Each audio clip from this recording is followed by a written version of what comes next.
Wanted, someone to go back in time and cover games news with us. This is not a joke. You'll get paid in exposure after we get back. We've only done this thrice before. Journalism not guaranteed. What am I going to do for the 4th episode? Bryce. Bryce? Is that even it? I don't know. We can look it up. We're going to have to. Welcome to Journalism Not Guaranteed, the only gaming news podcast that covers future, past, present, future not included. We really got to think of something better. I'm not good at thinking, man. Oh, no, you didn't come up with that. You're the funny one here. You came up with the idea. I did. I'm an ideas guy, for sure.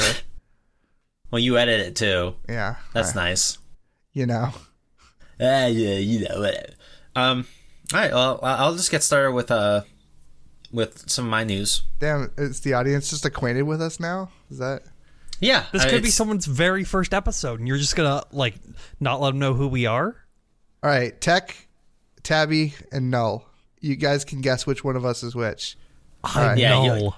You can find out through context clues and through the remainder of this episode. It'll be like a little game. Like Saw? Speaking of games. Oh, no. Good segue. Terraria has become the highest rated game on Steam. I'm happy. Terraria, indie game, released in 2011 or so. It's pretty much gotten content updates nonstop. I made a video about it a long time ago. It is sold 35 million copies, and it surpassed Portal 2 as the highest rated game. It's at an 8.81, 98% positive vote, but it has a significantly higher amount of people who have rated the game than Portal 2. I didn't even know about this ranking thing. I mean, obviously something like this would exist, but I honestly never really paid attention to this before. But it's like Terraria, and that's Portal 2, then it's The Witcher 3, Hades. Wow. Hades is Factorio is also pretty high up there. And what? I wouldn't be surprised if Terraria is like an indie game, right? Yeah. Yeah. So I don't know. Would you call it the best indie game? No. Would you be willing to do that? I mean, according to this list, it is, right? Yeah. I mean, objectively, it's the highest rated. Yeah. It's the best Steam game ever made. I'm gonna kill you. It's what it says. It's what it says. We deal in facts here at Journalism Not Guaranteed. Look, exactly. Facts don't care about my feelings, apparently. True. No, that's really cool. I think Terraria deserves it. It's a very good game, and they've put a lot of effort into that game and keeping that game alive over the years. So yeah, good for them. They can put it on their box art for Terraria 2 that they were the highest rated game on Steam. I didn't know how huge of a cash cow Terraria was in general. I think it's I remember finding out a little while ago. It's one of the one of the highest grossing games of all time, top 10. Well, it's which Minecraft. Is insane to me. Yeah. Shut up. I mean that's why it got big sales. It was a Minecraft game that came out during the Minecraft boom. Yeah, but it was like a game, unlike Minecraft. It was at the time. There is something to be said about having a really good game that can run on literally anything. Sure. Terraria's got that, I mean, Minecraft also had that, but usually games that can run on anything aren't very good, like League of Legends. If it's so bad, then why do you two play it so much? I don't play it anymore. I'm 6 months clean, thank you kindly. I've been playing a lot of mid lane Viego. Why not? It's pretty fun. Play Nasus. He has a really big sword, dude. Why don't you go play some bitches? Very cool. Now that we're done lambasting me about League of Legends, I'm going to talk about the PlayStation 2. I'm going to lambaste you about League of Legends all the time. Yeah, PlayStation 2? Oh, shit. Yeah, no. This is actually recent news about the PlayStation 2. So, thehiddenpalace.org, who is a community dedicated to the preservation of retro video game development history. Basically, they do a lot of prototype stuff, behind the scenes type stuff, and they collect it and release it.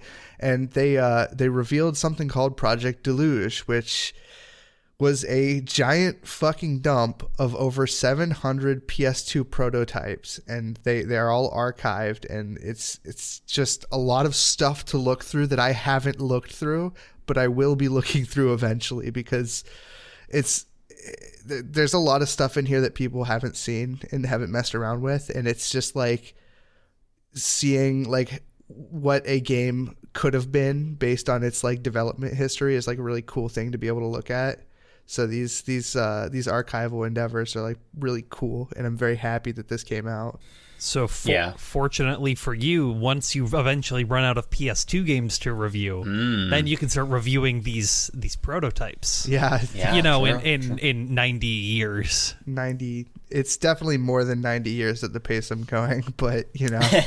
No, didn't we look it up one day? It was like if you review a game a week, it's like 60 years.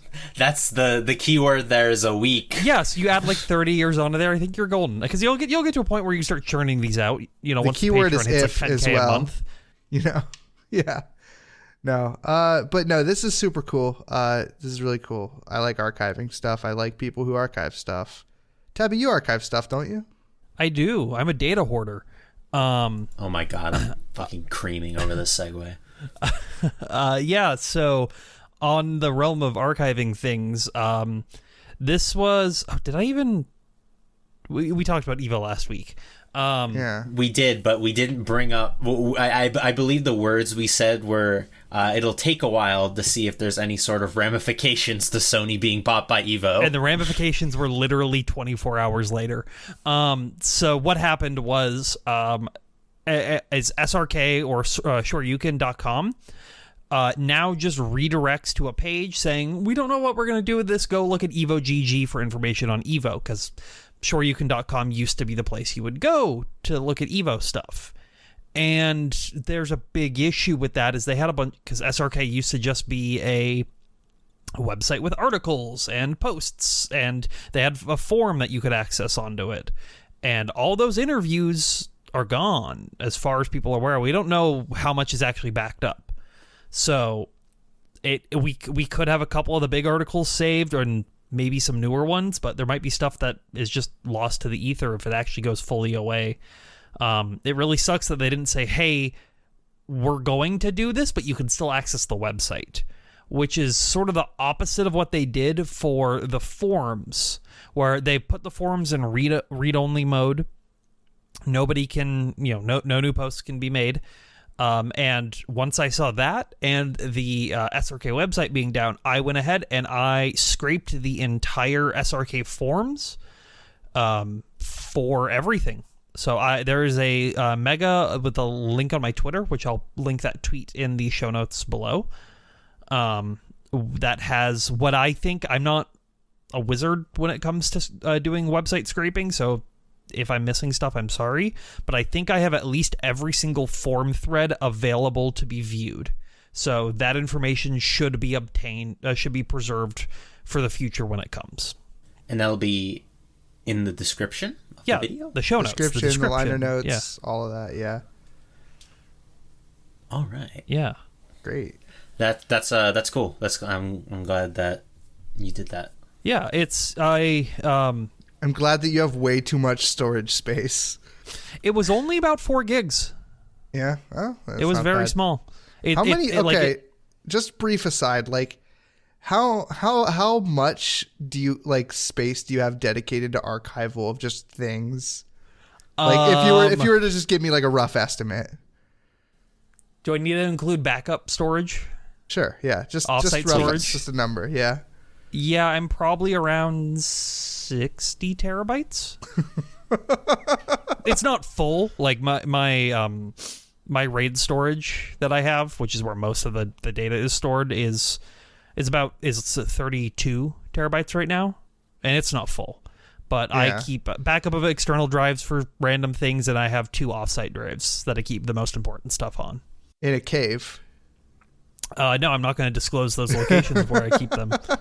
That's why they're offsite. That's why they're offsite drives. Very cool. Awesome. Yeah. So I don't know, Tabby, what else? You got some news that is related to like video games? What do we got here? One or two. Video game news on this podcast? Yeah, I'll just, since I'm on the fighting game sphere of things, I'll just quickly dump through the things that were announced, except for one. So Shanty was revealed for them fighting herds, or like they had their full trailer. I don't remember if there was a release date. It looks cool. That character's really neat. I have no interest in playing that game, but they're like a goat pirate, and their gameplay looks fun. And I'll probably try him out because I already own the game, and he's going to be free as far as I'm aware. So, yeah, that game's cool. And I think if you want a good game with rollback netcode, it's there, and it's generally pretty cheap. A game that claims to have rollback netcode, but doesn't, is Tekken 7, which had a gameplay trailer and release for Lydia Sobieska, the Polish karate girl. She's a new character as far as I'm aware. She is really cool. I haven't seen anything on her, so that means she's not busted. But she's apparently like I was talking with somebody who does like Shotokan, and apparently some of the katas she's doing are a lot more accurate compared to the other characters. So she seems like an actual, or a more accurate karate character than some of the other, like the Mishimas and stuff. It's very nice to see things coming out of Tekken that aren't Negan.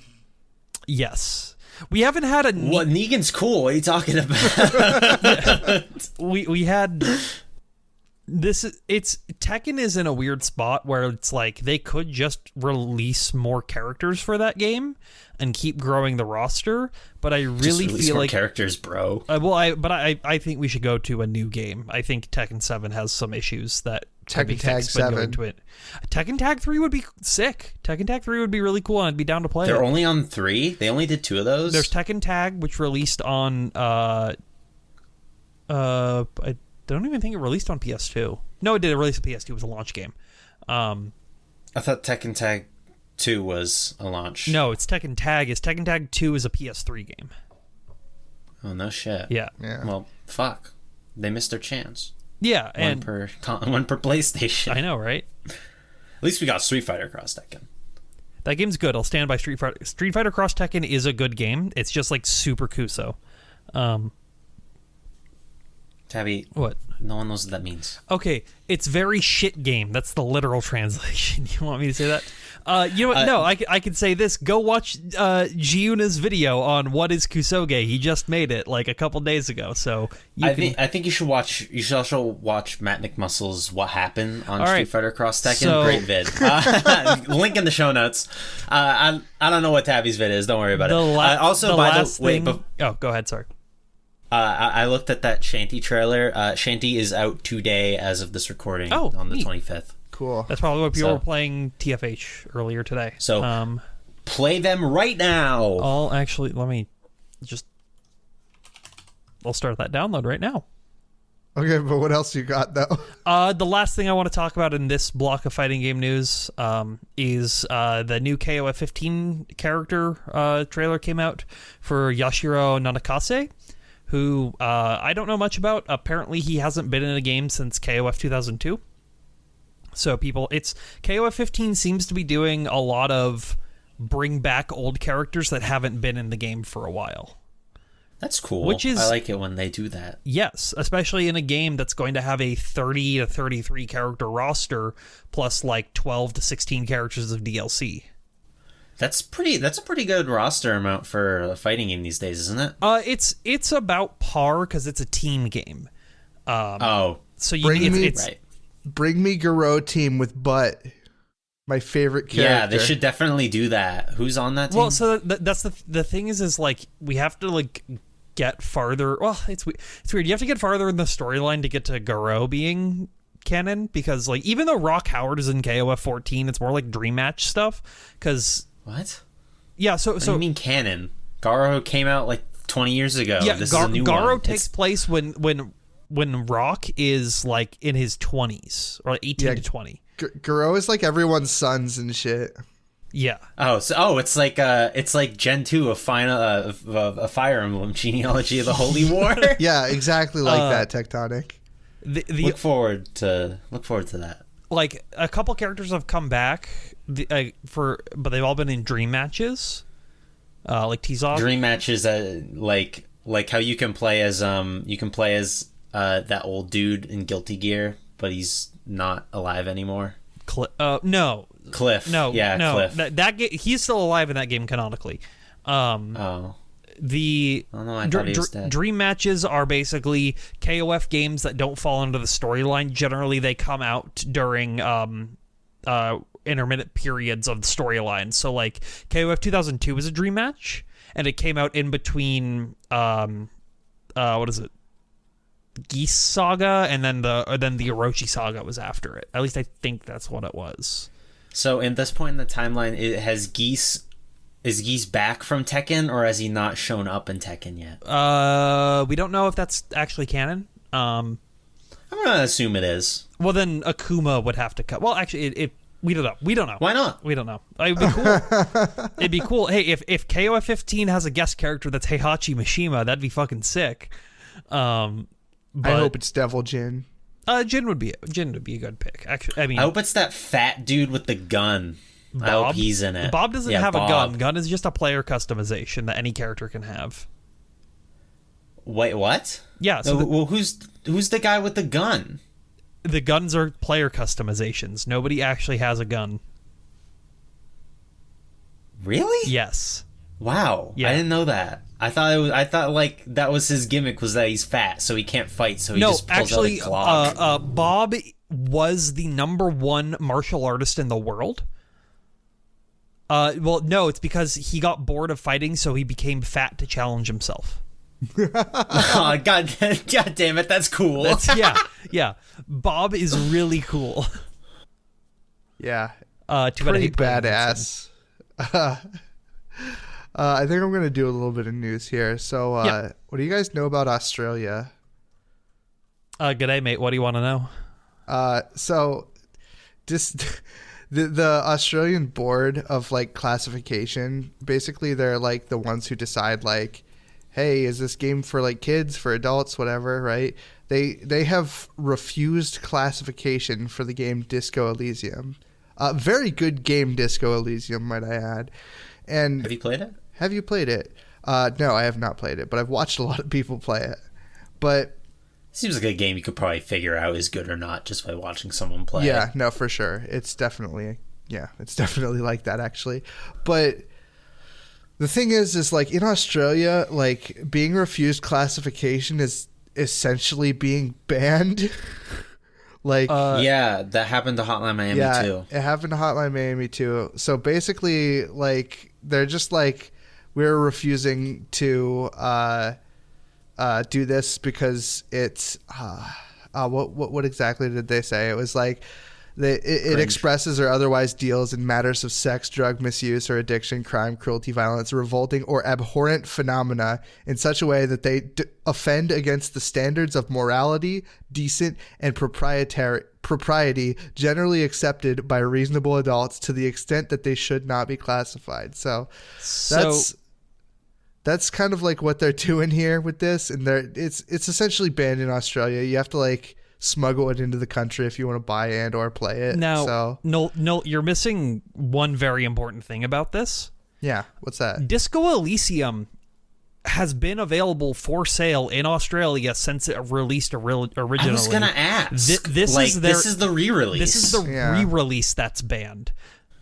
So you can does it have DLC that comes with it? No, it's just voice acting, right? It's voice acting and some new content. Those are the big things. The thing is it's launching on like consoles as well. Yeah, but people who have wanted to play that game are pretty much like played that game or like could have played that game. And you can still, even now, even though they've said you can't have this version, you can still go buy the original version of the game that doesn't have voice acting. It's still on Australian Steam. Oh, but like in Steam, sure, but like you can't get like a physical copy of it, which like collectors and enjoyers of the game would like to have. Are there physical copies of this game being made? Yes, it was supposed to be launched on the PS5 and Switch with the Final Cut. Like that's what the Final Cut is for. Yeah, I saw. I think Fangamer was stocking it. Well, that's the thing. Is it like a limited run style of thing, or is it like I don't going know. to GameStop? No, because Fangamer isn't one of those sorts of things. They just have it. Yeah. They're like, you know, they're like big box collector's editions, but you know, they sell like Undertale and Hollow Knight, so it's not like Yeah, no. I mean, like, anyone who like really enjoys this game and wants to support it and buy like a physical copy, they just can't. well, if they're Australian. If they're Australian, yes, no, yeah, and As God intended. Regardless of like whether or not you're able to play the game on Steam, it's still like a really shitty thing for the country of Australia to do. I'm putting you on blast, Australia. You hear that, Scott Morrison? He's still the Prime Minister, right? Yeah, I think so. Do I look like Alright, I know guys. Australian politics? I do. I watch Friendly Jordies. All right. But yeah, no, this is like, I feel like there needs to be like, I don't know. I just feel like they need to get their act together. This is like bullshit. No, this is just gonna happen forever. They need to have like a video game revolution. They can't. They keep getting banned. All right. But yeah, that's me. You got anything, Tech? Disco Elysium fans are gonna play the game in Australia. They're gonna start reading theory, and then they're gonna revolt and only make sure that video games are allowed. I hate it when these games get political. Anyway, Detroit Become Human, speaking of games that aren't political, is it's getting a collector's edition release for PC. For $300, you too can own all sorts of wonderful things, such as a 10.5-inch tall movable figure of Kara. That's all right. That's weird. Why out of all the androids in that game, Kara, really? You're gonna need a big jar. Good one. It comes with this dumb little box, some pins. All right. Wait, it doesn't even come with a physical copy? No, it's a there's Quantic no way. Dream Oh my- game. Wait. It comes with a CyberLife pass that's like, it has a Steam key on it. I mean, that's kind of neat and all, but like, so basically you're paying $300 for a statue. Yeah, That is posable. pretty much. Um, And a modular Posable box. So, I statues, mean- posable statues go for less than non-posable statues, though. That's the thing. oh damn, really? Yeah, like Figmas and that kind of stuff are always going to be cheaper than like just True, but scale. they're also less scaled. You know, they're smaller than like a typical statue. Even movable scale ones will always go for less because the movability of it like reduces like how good it looks on the shelf. Yeah, you can never really get the poses quite right when They'll have the weird like pose 'em. joint lines and Yeah, stuff. true. So Yep. You've got a really nice posable figure of Solid Snake in your room, Tech. I do. He's like hanging off a ledge. His stamina meter must be so high right now, dude. He's been there forever. He leveled up his stamina to level 3 by doing like 300 pull-ups or whatever. The reason he's been like that for as long as he has is his stand like broke off. I know. So, I watched the video. Oh yeah. The great. Now I gotta put that in the fucking liner notes too. The but yeah. So he has to stay in that holding on to the ledge pose. So I mean, obviously, this is like everyone knows Detroit become human. Sorry, I didn't mean to spoil the game.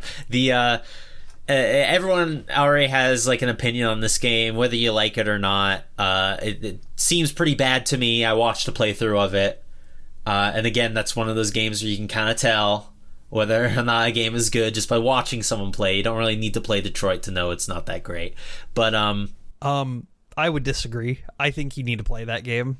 Hi, I'm Tabby Nickel. I bought that game on launch. That game is awful. That game is terrible. How did you fall for the David Cage meme? I don't fall for the David Cage memes. I buy his games to make fun of them. Tabby, maker of bad decisions constantly. Yeah, didn't this come up before about how like you're responsible for all the bad trends in video games? Yes. No. You're responsible for Quantic Dream being in business. Quantic Dream will always be in business because people love their games. Like people think they're super smart just because they play the game that talks about How racism. come I've never met someone who thinks that? Have you met Adam Sessler? Obviously, no. I mean, Yeah. They never returned my calls. Yeah. Literally every single person I talk to that isn't like You talked to Adam Sandler? Adam Sandler. Can we get Adam Sandler on the title card? Detroit Become Human is fucking awesome. No, that game is awful, but it is like some of the dialogue prompts you get. A lot of people skipped over some of the ones because they just chose whatever's funny. But if you actually like go through and you select some of these dialogue prompts, you realize how just like French this game is. And just David. So it's like Code Lyoko. No, Code Lyoko bops. Code Lyoko's banger. I'll stand by Code Lyoko.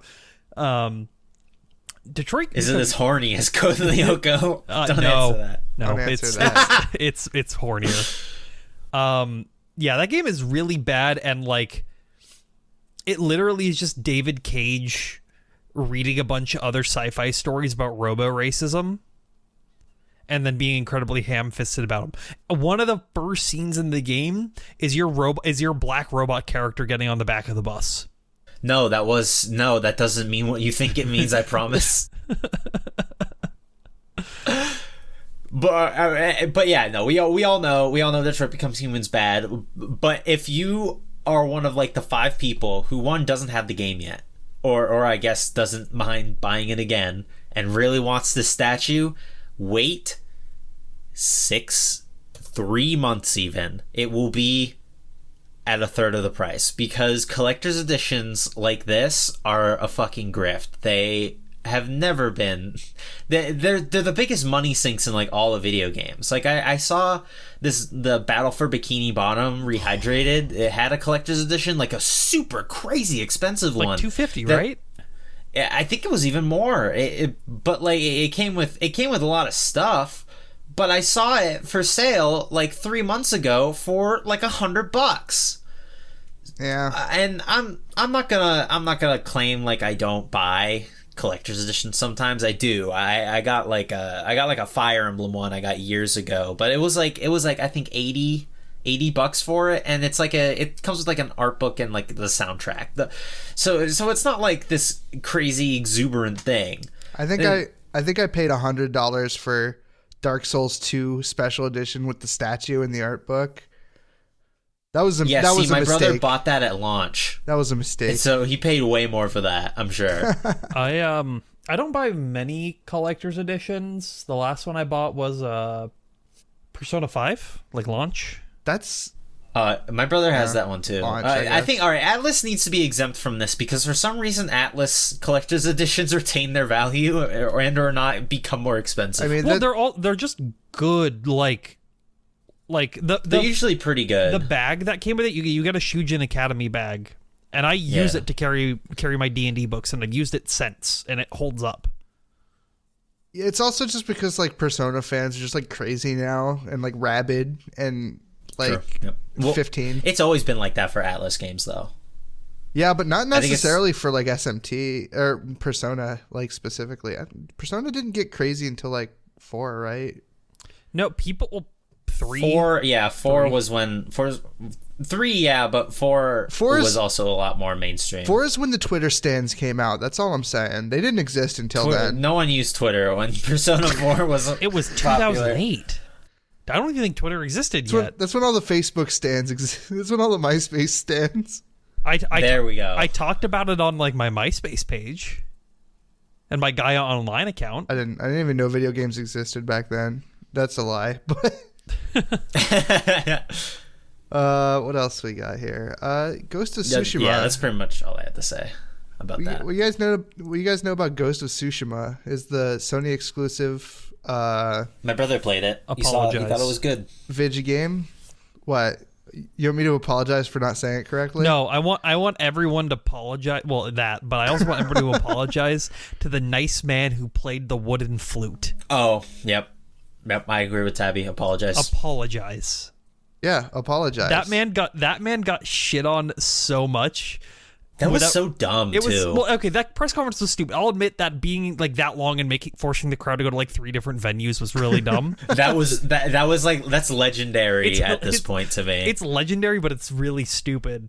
But that guy is like one of like what is it, like one of 5 people in the world who's qualified to play that instrument or something. Yeah, that's what I remember hearing. Yeah, but continue. Yeah, Ghost of Tsushima. It's getting movie. It's video game movies. Everyone's just like twitching in anger already. But it is being directed by the John Wick director, Chad Stahelski, I guess his name is. Which is like, okay, Ghost of Tsushima, like really cool game, right? It's very, very interesting game. John Wick. Very cool movie. Very good directing. I wouldn't call it an interesting movie, though. It's not interesting, but like the direction and like shit like that. I agree. And the shot composition and are really all crazy. this stuff is like really nice. I'm a little bit excited, and I haven't been excited for a video game movie since the last episode I brought up a video game movie with that Dynasty Warriors movie. So I heard the story to Ghost of Tsushima isn't that good, but yeah, it's perfect for a John Wick movie then. Touche. Have you two have seen all the John Wick movies, right? Yep. I haven't watched the third one yet. Saw them all in theaters opening day. I saw the third one in theaters. Remember theaters? Anyway, what were you gonna say, Tabby? I was just looking up Chad Stahelski's, seeing if he had done anything else. Apparently, he was John Wick. He was Keanu Reeves' stunt double in The Matrix. Oh shit! What? Yeah. Wow. Yeah. Does this mean that there's cool. Does this mean that there's a non-zero chance that Keanu Reeves is in the Ghost of Tsushima movie? Wasn't he in 47 Ronin? He was in 47 Ronin. That movie's great. I actually heard that movie was pretty good. Do you like action movies? It's a good action movie. Do you want a good story? Go watch Lady Bird or whatever. I don't know. It's like the last movie with the story. It's like the last movie with the story I remember watching. I've been really out of it these past couple of years. Didn't you watch the one like Japanese film about the poor people? Which one? I watched The Lighthouse last week. What's that? Have you seen The Lighthouse? Yes. It's that movie with Robert Pattinson and Willem Dafoe. It's all right. It's the I like best Willem movie Dafoe. that came out that year. Yeah, Willem Dafoe's pretty good in it. I mean, they're both really good in it. It's one of the best movies of all time. I don't know about that. But, Yeah. it was pretty good. It was in black and white and in like 4:3. That's like bad. I've Zack seen The Snyder. Notebook. I know what a good movie looks like. Anyway, All right, we're not a movie podcast. Tabby? We're a games podcast. Yeah, what do I have? Oh, yeah. You got nothing! So, Evil Within was added onto Game Pass, part of the whole Bethesda thing. Yes! And I was going to download this, actually, to see what was going on, but I was lazy.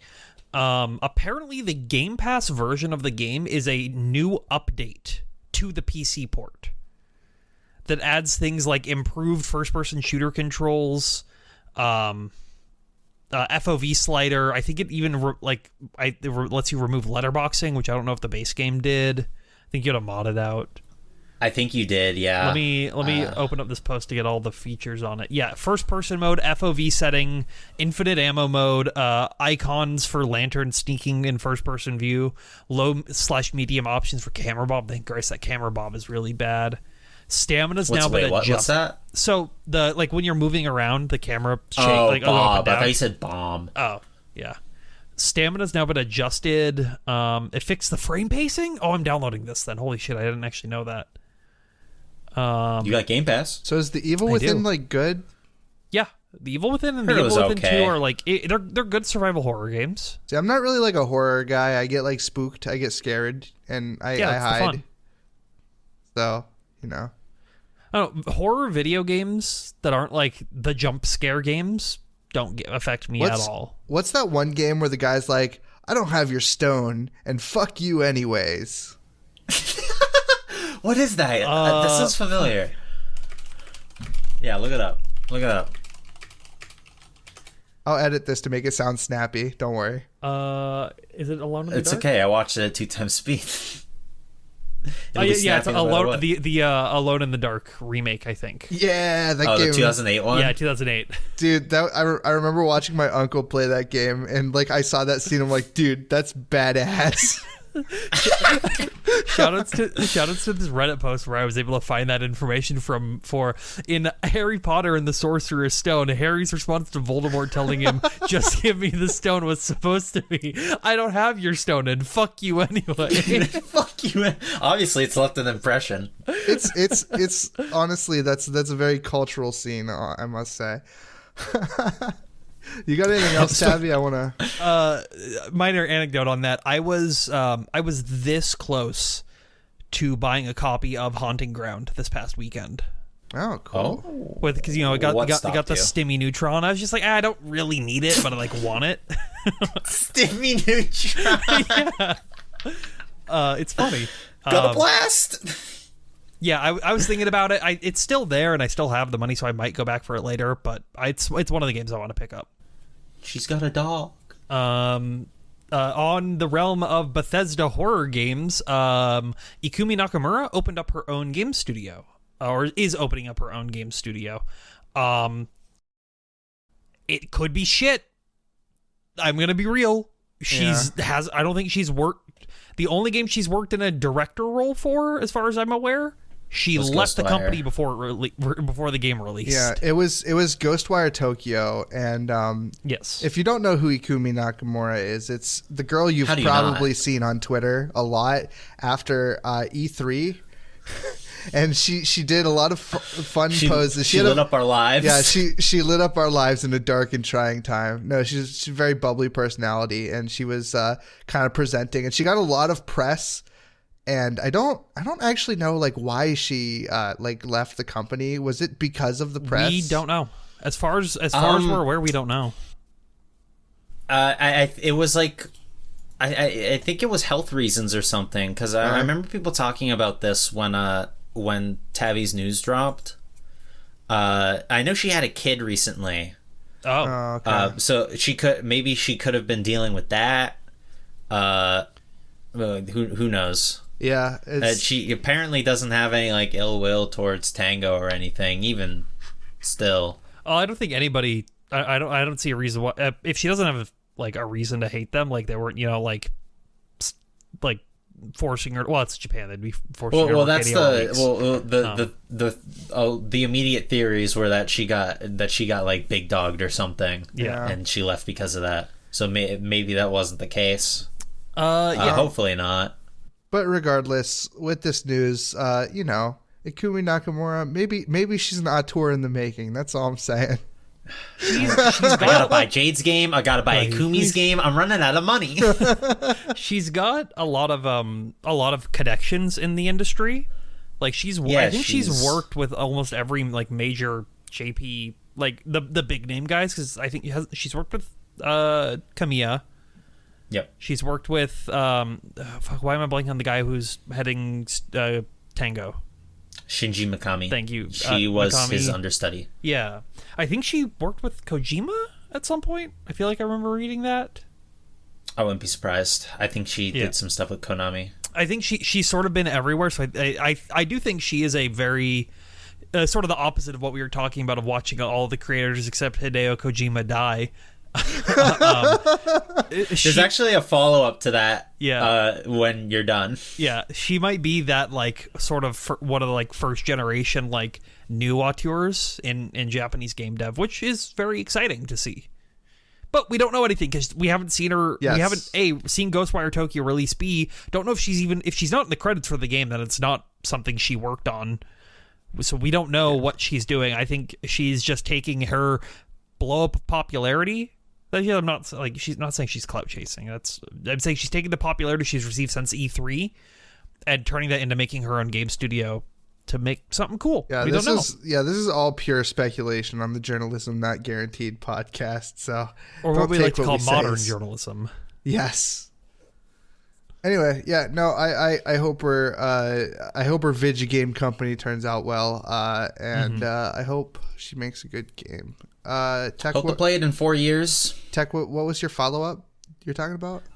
To what Tabby was saying about all the games. Yeah. All of our beloved games developers dying on us. That was when we were talking about Nobuo Uematsu and Fantasian. Well, he's talking about Nobu was talking about how this Fantasian was probably going to be his last project. Well, apparently it might also be Sakaguchi's final project. I didn't see that. What? I just saw this today. Yeah, I saw this video games Chronicle article talking about it. How he was developing the game with it as his final game in mind. I don't think it's because of health problems or anything. Just Would you say it's his Final Fantasy? Yeah, you could say it's his final. Did you know that when Square was developing Final Fantasy, but yeah, I mean, but then Mega 64 people came in. Yeah, that video is fucking great. Show notes. But I will say that, like, people, not even just game developers, but like a lot of creative people say stuff like this a lot. And for someone like Nobuo Uematsu, I'm willing to believe him because of his health concerns. But as far as I know, Sakaguchi doesn't have any sort of health problems, at least not yet. So he could be blowing smoke. But figured I'd bring that up. Do you think Quentin Tarantino is actually going to stop making movies after the next one? He's weird enough that I believe this is that Hateful Eight was his last one. Or no, Hateful Eight. Once Upon a Time in Hollywood. Once Upon a Time in Hollywood is the 9th. He has one more. No, I thought he was only doing 9. Or it was the second. 10. It was the second to last one. I don't remember the exact number. Oh, he counts Kill Bill as 1, right? Yeah, I think so. Oh, is that what it is? Okay. So maybe that might be what Tabby is. I know he's still upset that he never got to make his Star Trek movie. Well, obviously that one wouldn't count. Well, no, that one would have counted. I think that movie is the reason why he said I'm only making a certain amount. He's probably. I mean, how old is Quentin Tarantino? He's like not old. 50s, He's right? not old at all. 45? Yeah. Shut up. He's not 45, but he's very young. You're wrong. Quentin Reviews. We're really funny here. I know. 57. Yeah, I was gonna say. He can. Years. There's no way that man is 45, but he is still pretty young considering. He's got a foot fetish, okay? That's why he looks young. Yeah, no, like the only thing I can say about that is like going out on the Apple Arcade. I mean, It'll get ported. No, I know. It's just, I just want to complain about that. I was gonna say, if this is his last game and it forces me to buy an iPhone to play it, I'm gonna be very upset. It'll definitely get. I'm convinced it'll get ported. R/patient gamers, eat your heart out, right? Yeah. I'm definitely gonna play this on the PlayStation 5. You'll play it on the PS6. Oh, Christ, shut up, please. PlayStation news came out, and is it time? It's time. So, oh boy, we talked about how Sony was, they're moving away from movies and TV shows on their service, and then after that they removed the community tab. So now they have decided to remove the entirety of the. It's a rumor. Okay, it is a rumor. What? No, it's a rumor. No, it's confirmed. They have dates. Post me the link. Post me the link where it's confirmed. Is it? I don't know if it's a rumor. Listen, there's this article by The Gamer, which I've never heard of that publication. I don't know if they're actually like... they're not a rag, but they're not exactly, the most reliable source. I'm just saying, like... They claim to have a source within it, and there's also something that's going to be announced here. They brought something else in. Anyway. A lot of industry people have been talking about this, which makes me believe it, but still I just want to say that it is a rumor. Yeah, they're supposed to announce stuff on the 30th, right? Or something? I don't remember. Yeah. Shit. I just realized there was a games conference today that I don't know if any of us watched. No, definitely not. But let me say the thing so that we're not just like leaving the audience in suspense. So anyway, What are they talking about? By this, allegedly, they are going to be removing the PlayStation 3 and PSP stores. Correct? Those two and Vita. Yeah, and Vita. same thing. Vita, yeah. Same thing. Oh, I think the PSP stores were already down for a while. Oh, okay. So the Vita stores and the PS3 stores, which is a widely unpopular move, as the internet has shown us in the past couple of days. This was widely considered to be a bad move. Yeah. I understand why they would do something like this. It just really sucks that like we're in an era where like if you want to play a video game and you buy a physical release of it, you have to like get stuff from online. They've played the whole thing. So things like this like really like hamper our ability to play old games. Did anyone This is going to be the first, I feel like this is going to be like the first console to really feel that effect. Like the Wii Shop channel went down, but that was like WiiWare games and old video games. The 360 store is still up and honestly will probably stay up. The PS3 is the last bastion.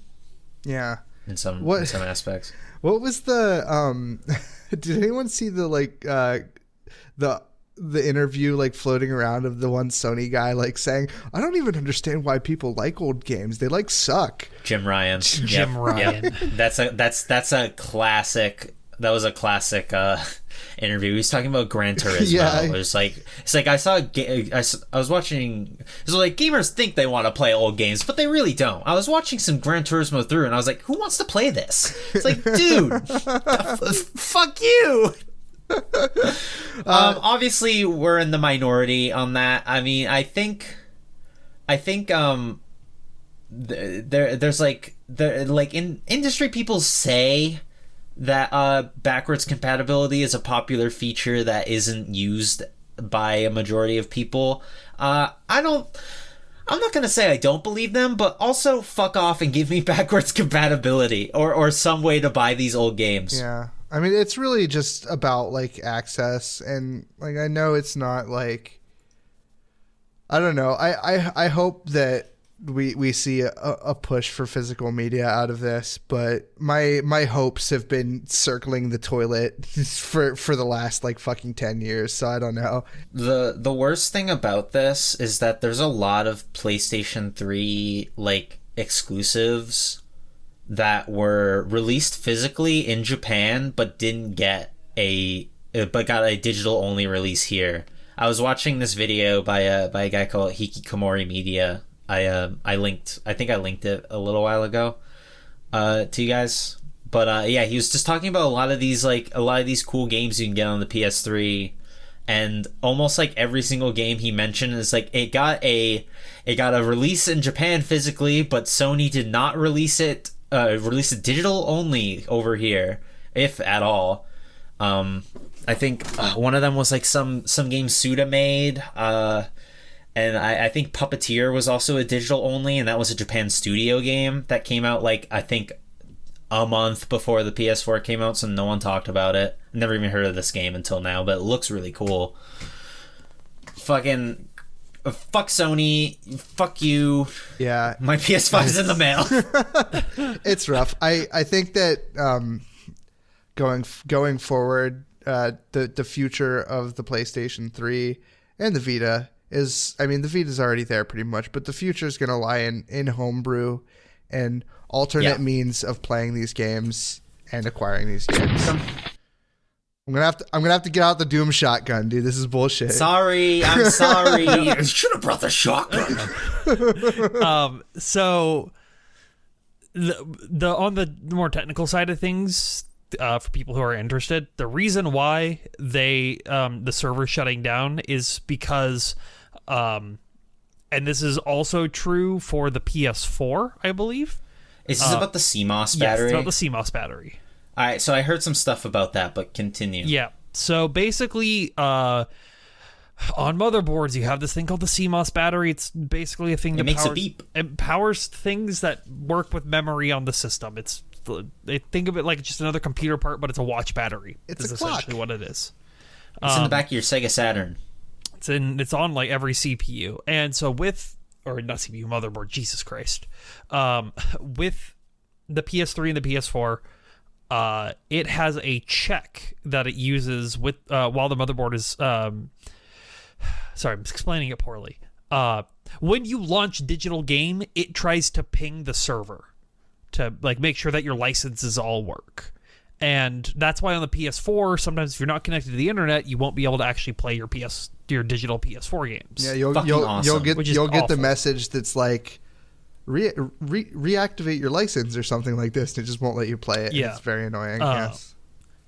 And then you have the PS3 still lets you do it though, but there's going to be a time where those licenses will need to be checked.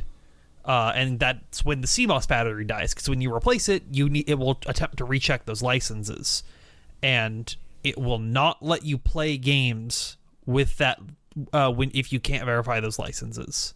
So I heard this, and I was like, "That's fucked up." Yep. And I heard some other stuff that apparently it is possible to play your games after this inevitable CMOS battery death.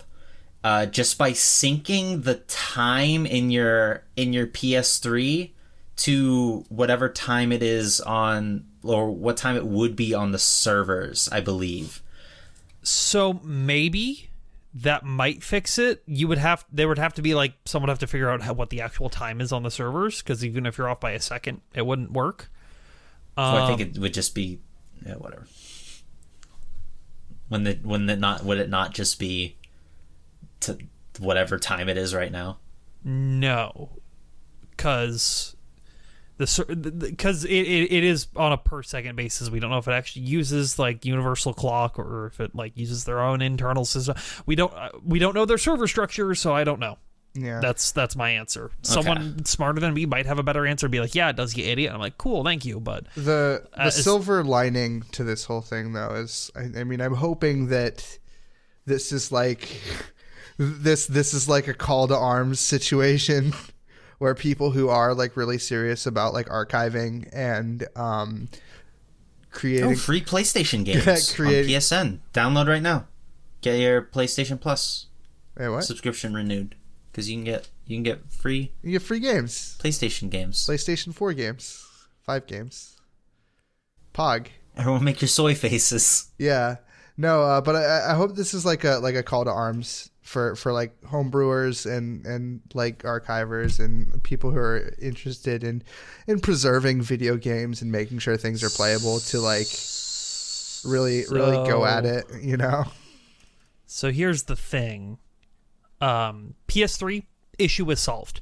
There's a jailbreak for the most recent firmware that was in December of last year that... Damn, they'd be updating that last year. It apparently it was like a security patch, but apparently it didn't fix any of the current jailbreaks. Wait, can you download firmware if the store's not up? No. Yes, they host the firmware. They host the firmware on their website. However, that's where I'm sort of deriving to is the PS4. The only jailbreak that is on there, because I looked into this for reasons. Archival purposes, I swear. The only version of the PS4 that can be jailbroken and have actual compatibility with things like being able to archive games and running Linux, which are the two main reasons of why you would run a custom firmware or CFW on a PS4, only works with version 4.63. For those unaware, we are on version 4.63 to 4.72, but some things don't work on 7.2, but 4.63 is the golden patch. We're on version 7.03. Yeah. Okay, but the thing is like that was the case for the PlayStation 3 for a while, like during its lifespan. I know we're next gen now, but like we're still like during the lifespan of the PS4. It's actually how I played Bulletstorm was on like a certain firmware, Nice. and I just never updated my firmware. I'm like, this is my offline PS3, and I'm going to buy an online PS3. But anyway, regardless of that, that was that way for a long time for that, until like it was just like, okay, now we can like do this with a more recent firmware and whatnot. And I don't doubt something like that would happen with the PlayStation 4 as well. I think people that want to circumvent like security issues on software are like, they just have the upper hand in like sheer terms of like number of people who are trying to do the thing versus people who are trying to stop them from doing the thing. So it's, you know, they have the advantage in this air quotes war, you know. But and I will say for the PS4, there is a legitimate reason for your average consumer to jailbreak your PS4 and run custom firmware on it, for not for piracy reasons, not even for running Linux, which actually gives you a pretty decent like emulator box on it. It's so you could run Lance McDonald's Bloodborne 720p 60 FPS patch. You said Lance McDonald. My brain heard Grant McDonald. I thought you were gonna say Ram Ranch. One reason only. It's to download Grant McDonald's Ram Ranch on your PS4 home theme. Sucking and 18 sucking naked them. hunters in the blood moon. In the showers of North Yarnum, big heart throbbing blood. Yeah. I saw a modern vintage gaming video or gamer video that said that there was a jailbreak for the firmware 7.55. What do you mean 4 point whatever? There's a jailbreak for every firmware. Technically, these jailbreaks don't allow you to run. These jailbreaks don't allow you to run. This just won't let you run Linux or whatever. It doesn't let you run CFW. Most custom firmware. Oh, okay. Like it's the jailbreaks that are out there are they're not what your average consumer is looking for. Well, the one with the 7.55 one is compatible with the Bloodborne patch. Okay, sure. At least. Yeah, maybe. If you want to play Bloodborne but good, then are we on look 8.0? into that. Because I know mine's a 0.0 and it's on almost the newest firmware. It's not the newest. Yeah, 7.55 isn't the newest firmware. I think it's 8.0 it's pretty close. Is what we're at. And this is why I'm already kicking myself. I legitimately thought I should buy another PS5 so I have one at launch firmware. Oh, Christ, that's embarrassing. Please don't say that to me. And time again, Tabby, you keep making bad decisions. No, that would I think having one on launch firmware to run custom firmware on would be worth it. Just wait like 20 years when they figure out how to roll back PS5 firmware. When they figure Speaking out of rollback code. Oh, fucking yes! So this is the other big fighting game news that dropped today, but we have to go up one bit of news before this. Sorry for talking a lot. The Tsukihime or the Type Moon's monthly or whatever the magazine they do. Apparently, it's like a fan magazine. The digital version released today, and a nice Twitter user named Banana Shiki. Thank you, Banana Shiki, for this wonderful news. Got access to it before anybody else apparently, and was posting screenshots from it. And other people have confirmed it at this point. Tsukihime remake is releasing on August 21st in Japan only for now, which is cool. I'm very excited for it. Yes, there's some downsides to it. Apparently, it's only the Arc and Seal routes. It's not like the full game. There's what? Yeah, that's weird. They said they're going to patch it. We don't know, and there might be DLC. You might have to buy the other routes on DLC. You know how Type Moon be. Yeah, I don't know how Type Moon be. They run one of the most profitable gacha games. Oh right, I always forget that they're the Fate guys. Yeah. Then I do know how Type Moon be. Yes, you do know how Type Moon be. And it's Moonbeam. cool. It's neat. I'm very excited to play it whenever it comes out in English. And the other big announcement is Melty Blood 2. And I'm calling it that for a specific reason. It's Melty Blood Type Lumina. It is the next game in the series of the Melty Blood franchise. It is being developed by French Bread. who is the developers of the original Melty Blood series, the developers of the Dengeki Bunko Fighting Climax series, the developers of the Under Night In-Birth series. I think that's everything they've done, if I'm remembering correctly. They're the ones who make the anime fighters that aren't Arc System Works. No, there's other people. These are the people these are the people who make really good fighting games. I think all of them have been head by Kamone. Who? Kamone, he's one of the heads of He's the French bread guy. French bread. You just call him the French bread guy. John French bread? Yeah, that's it. John Frenchpon.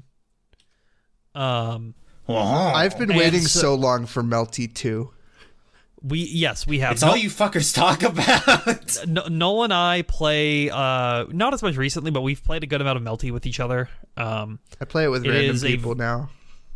Well, because you never ask me. It's okay. I'm calling you out on this podcast. We'll play sometime. You want to play after worry. this? No, I have work tomorrow. Same.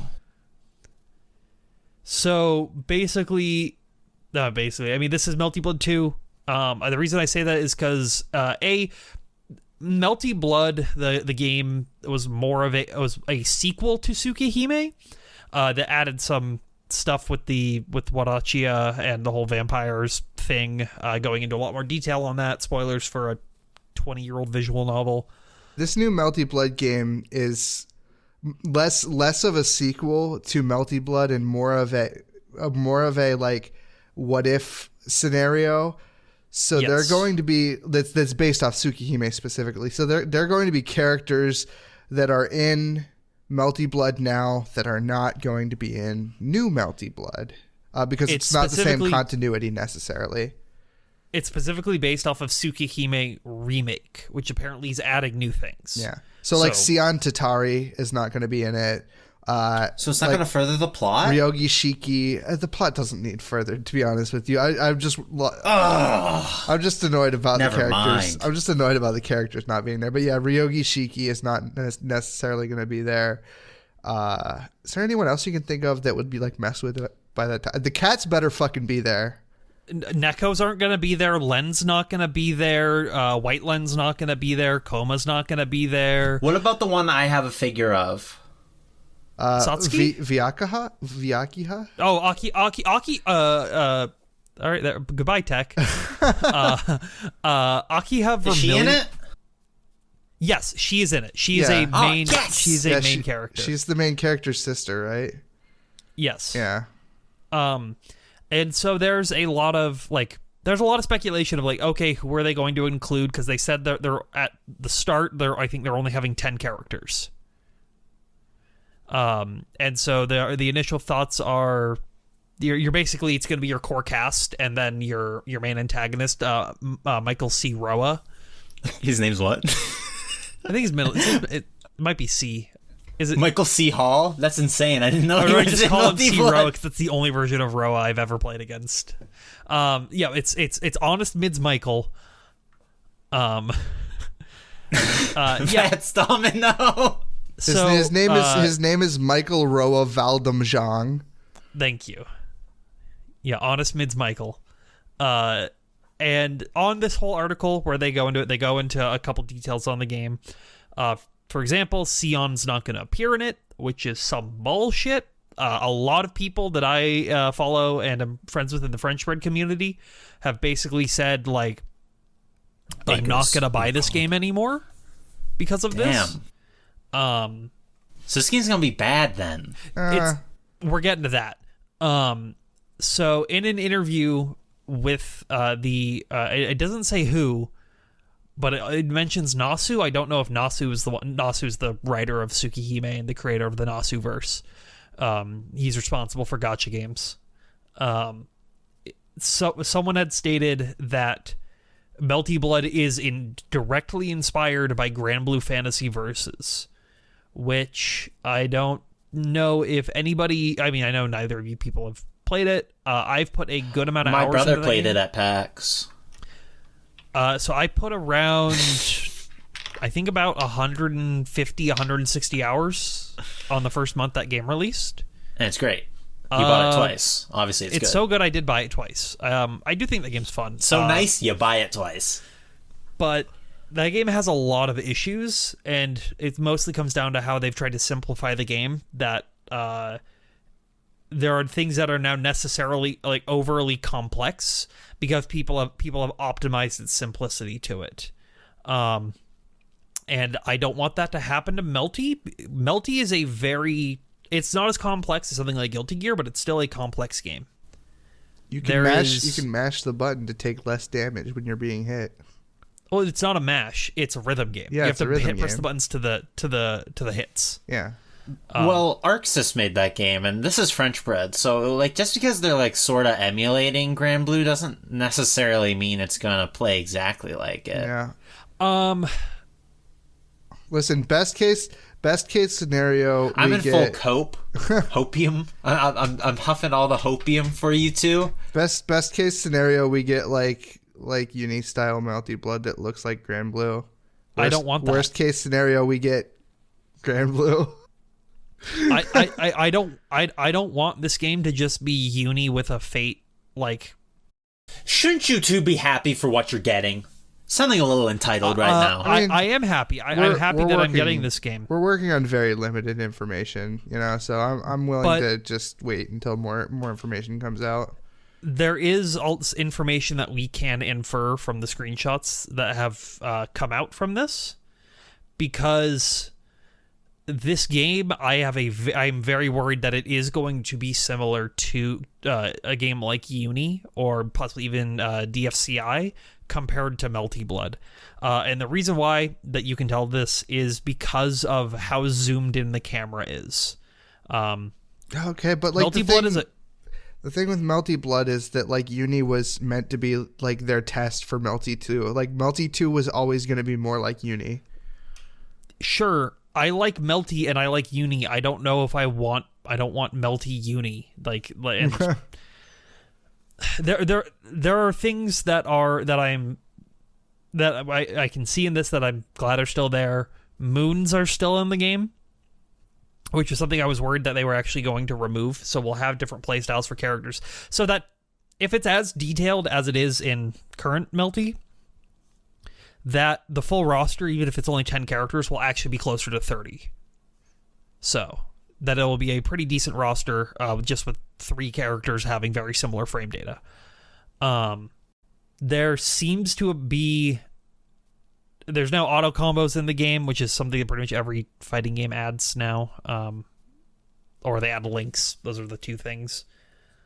But other than that, like, we can't really see the game. We haven't seen it in motion. We've just seen it moving around. Yeah, I'm very it's gonna excited. have visual novel story stuff. And this is also releasing in the West. That is the most important thing. Is unlike Tsukihime Remake, even though this is designed as a promotion towards it, this is releasing. It's probably easier to localize this. Yeah, it is, because you don't have to add English voice acting. So yeah, this is very cool. I'm very excited for it. I will play it when it comes out, and I will be call it bad. And I will call it. It's fine. It's not Melty Blood. But most importantly, the last thing I didn't mention, it has rollback netcode. They confirmed this has rollback netcode, which is very, very good, because if this is running on the same engine as Uni is, then that means that that Undernight rollback is another step closer, which is all I want. If Undernight has rollback netcode, I'm only gonna play that game. I saw like murmurs that this might not come out on PC though for a while. So the current release is only on consoles. Yeah.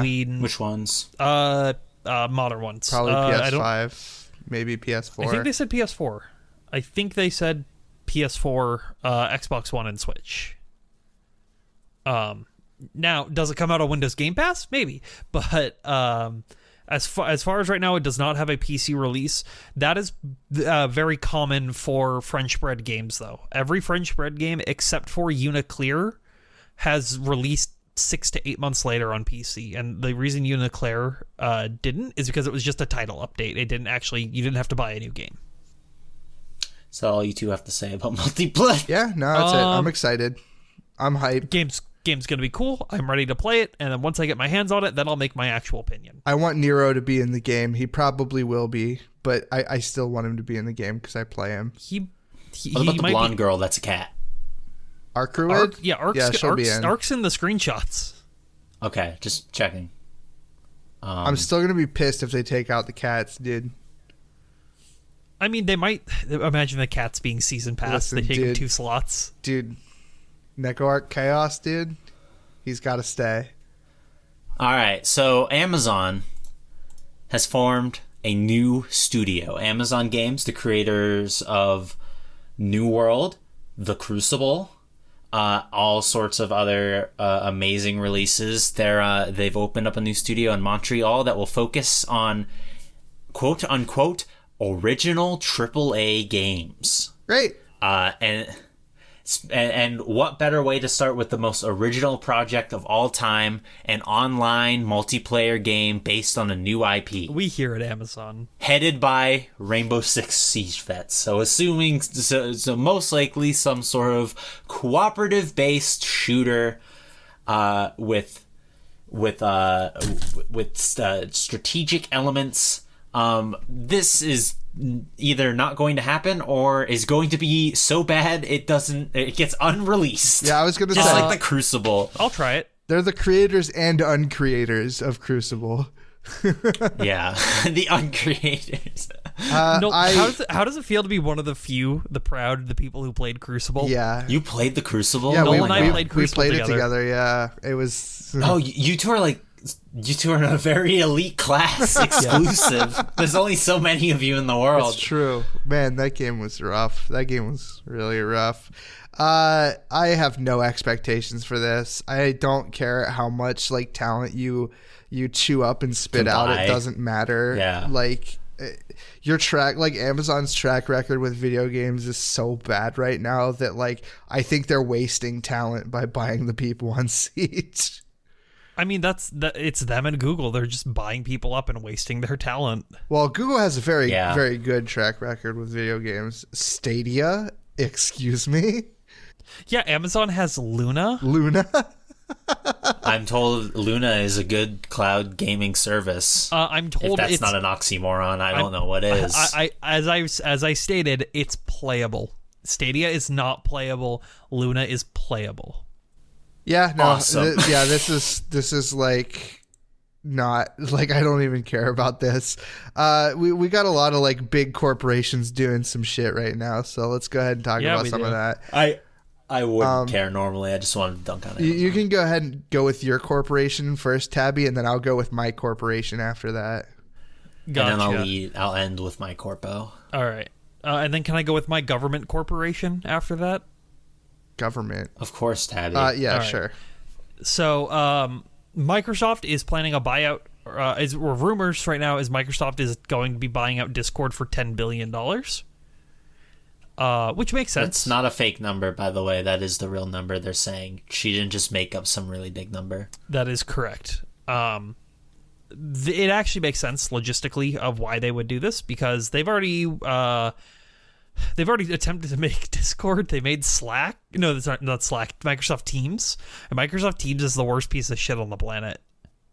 It literally is just a worse Discord that's used for offices. So if they're just going to take that and use Discord's interface and their power behind it for better quality, then sure, it'll be a good way to go for the future.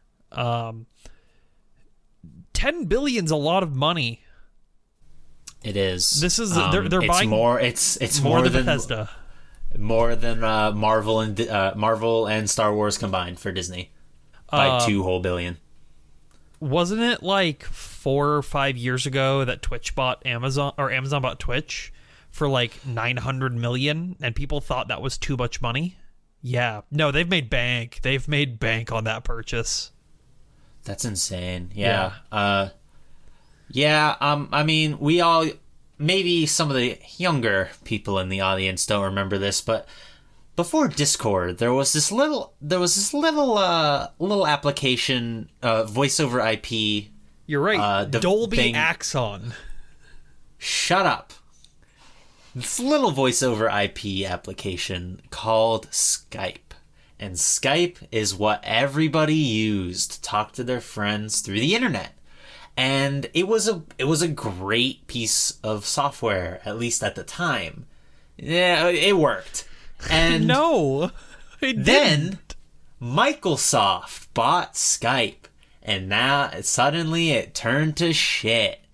What? I don't understand. It doesn't make any sense. I actually had to use Skype recently for my interview with Ashif Hakik because it's just like what he had. So I'm like, I got to download Skype. Oops. I've since closed it every time I've opened my computer because it keeps trying to open. It's like the startup sound is kind of like the. Oh my god! It's kind of like the Tim Allen grunt. Tim Allen grunt. It kind of is. If they made it the Tim Allen grunt, I'd reinstall Skype. That's what it does when you close it. Skype sucks. Yeah. No, Skype sucks. And if basically what I'm trying to say is it's a cautionary tale, and if Microsoft buys Discord, soon too could be suck more than it already is. I'm interested to see if Microsoft is doing this to try to implement Game Pass into it. They already have. What do you mean? Yeah, I think if you're a Discord Nitro sub, you get 3 free months of Game Pass. What they're No, going but what to I'm do, saying is, do you think that they'll give Nitro with Game Pass? They'll flip it around at that point. maybe I think they will. Yeah. I think so if they did that. You know what they're also going to do? That's the end goal for Microsoft. They're going to put it on. They're going to use it to replace their Xbox Party Chat. Is that a good thing or a bad thing? That's probably a good thing. It's probably a good The thing. Xbox Party Chat is very bad. So is there a Discord app on PlayStation stuff? No. There's no Discord app on PlayStation's consoles. So VoIP is adding bad Discord too. to consoles would actually be really cool. And that would make it a lot easier, especially now that we're in like a crossplay role. Like there's people who I used to play Warzone with that I would have to use the in-game mic system Oh my god, to talk cross-plat like VoIP, like Discord parties would be so good. And I really wish they would do that, but like I just know they won't.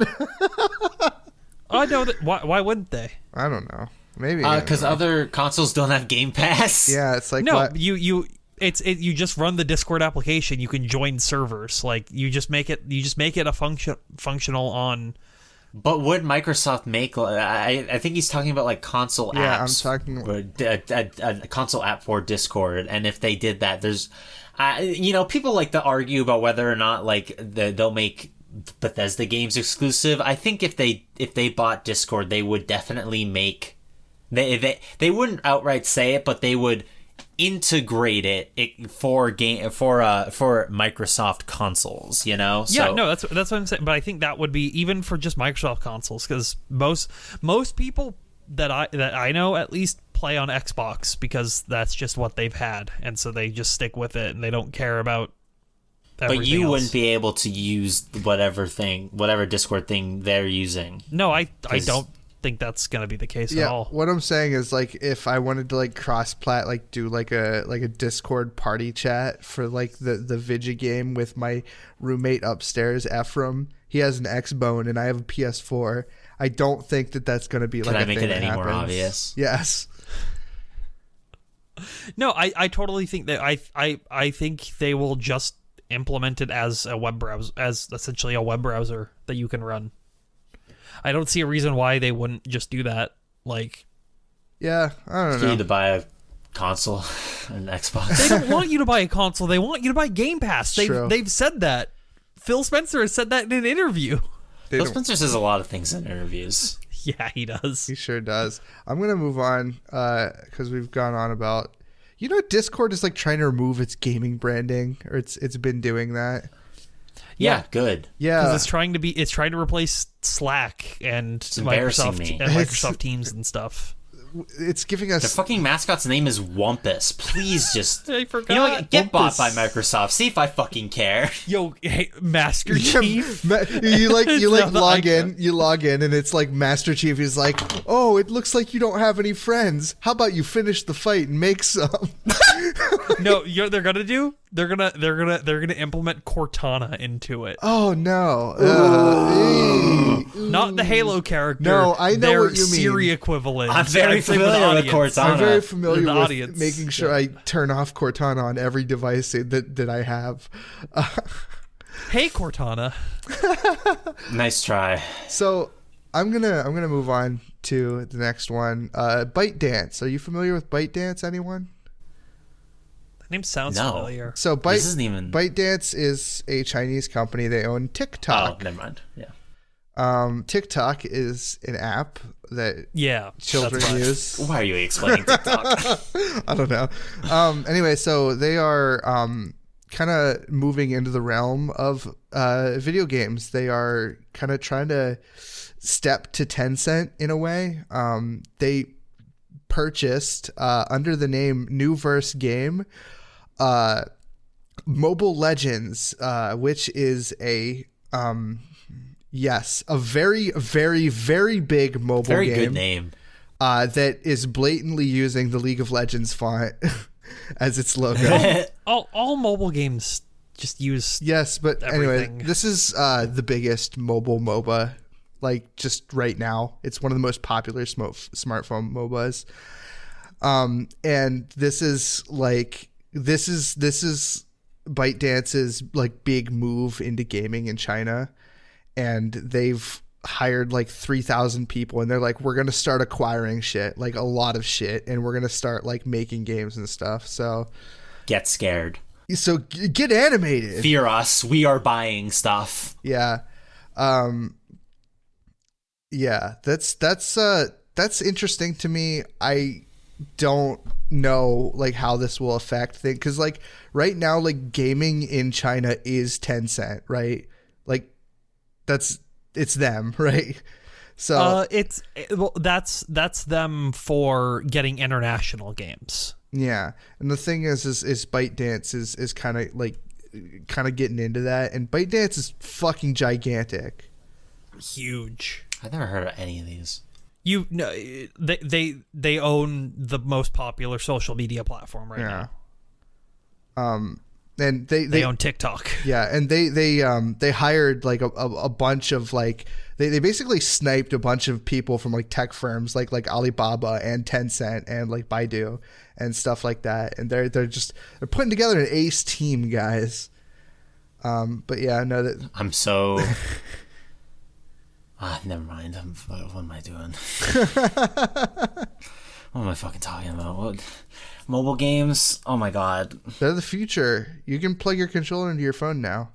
You can plug your phone into your Xbox. It's true. You can plug your headphones into your phone, which you can plug into your Your Nintendo Switch. Switch Pro controller using the Nintendo Switch app to communicate with your teammates in Splatoon 2 Yes. And Splatoon 3. and Splatoon 3, presumably when that comes out. But yeah, no. I mean, this is just like people who are interested in like what China has to do with gaming and whatnot. This is something to follow, because this is a very big company making very big moves. And Okay, no, fine, I'll care. yes, It's big news. please care, Tectonic. Please, somebody care. I care, Noel. Yes. Anyway, you know Tencent like is primary shareholder in League of Legends, Tectonic. No, they own. yeah, League of I'm well Legends. aware of They own a this. 100%. Oh, 100%? Oh, cool. Yes. Anyway. Tencent is League of Legends. That means they also if they own all of League of Legends, that means they own Riot, which means Yes. they own Project L. Yes, they do. Project L, yes. So jokes on them. All right, here's my Corpo news. It probably would have made more sense to talk about this after the Discord thing, but yeah, Xbox Live is rebranding. They're now they're gonna be called the Xbox Network. Why? You two probably why? Well, that's a good question. I think if I had to guess, I would assume it's because Live is. Maybe it's like a confusing term for people for like Zoomers nowadays. Wait, you mean Well, like especially- like Xbox, like Microsoft naming things confusingly? That's really interesting. Well, the thing is that I don't agree. I think Xbox Live is a fine name, and honestly, it's like the name. Well, really. I could see it it being an issue because Xbox doesn't. You don't need Xbox Live Gold to play free-to-play games online. Xbox anymore. Live Gold is a very stupid name, so maybe maybe Xbox Live Gold and Xbox Live Silver are like easy. It's easy to understand. Why are there two plans? Well, one doesn't cost anything and one does. Okay. Why call Silver anything if you can't play online? Because it's lesser than gold. Make sure you subscribe to Journalism Not Guaranteed Gold. You can subscribe to Journalism Not Guaranteed Silver for free, but is that what the Patreon's called? The YouTube's Journalism Not Guaranteed Silver. Yeah, the Patreon. The channel is just called Journalism Not Guaranteed Silver. It gives you all access to all Journalism Not Guaranteed episodes, except for Journalism Not Guaranteed Gold exclusive episodes. On Journalism Not Guaranteed Gold exclusive episodes, it's $9.99 a month, or $59.99 a year to gain access to it. And with that, you get all sorts of wonderful content, like the scrapped audio for our syncs. Our bonus monthly podcast where we more like oh god, what do we do? More like boneless monthly podcast. You'll get access to our commentary tracks over video games that we play in a Skype in a Discord call. We'll tell you what. We'll tell you what games we played this week. I'll review Boys Abyss. It'll be great. Is that where the Boys Abyss podcast is going? Oh God, please! It's not a Boys. We're not doing a Boys Abyss podcast. Can we do 100 girlfriends? Fucking read that shit though. Can we do 100 girlfriends podcast? Only when I get 100 girlfriends. Can we do 1 billion wives podcast? I don't know about that one. You know that show? The 100 Good Deeds of Eddie McDowd? No. Yeah. The 100 Girlfriends of Tectonic Improv. And that's the title, my friends. Yes. Okay. Yeah. We like to have fun here. Yeah. So Xbox Extended Universe, very interesting, I guess. Is it? I don't know. No, it's really not. But it's also it's kind of news. It's news. I mean, Xbox Live is a pretty big deal name. Yeah, it's almost synonymous with like online gaming. I would even go as far as to call it iconic, and I'm like an old man waving his cane right now. Kinda, yeah.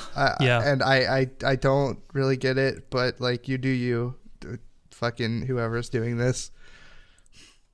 Who makes these decisions? Like, can we get him on the pod? Phil Spencer. I'm gonna believe it's Phil Spencer. When in doubt, Phil Spencer. Can we get Phil Spencer on the podcast? You think Phil Spencer would come on the pod? I feel like he goes to lesser people. Tabby. Who's lesser? Like that Xbox podcast that IGN does. They go talk to that guy. That's IGN. The fucking IGN. I don't care if you think IGN fucking sucks. First of all, we get half their news. We get half our news from them. So respect your fucking, you don't understand. Know your place.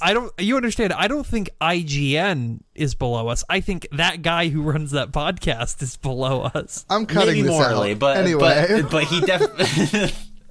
Keeping the part about us taking our news from them. Yes. Because that's funny. It's true. Okay. Don't you censor me. You had something else, Tabby. Does anybody want to talk about anything else before I get sad?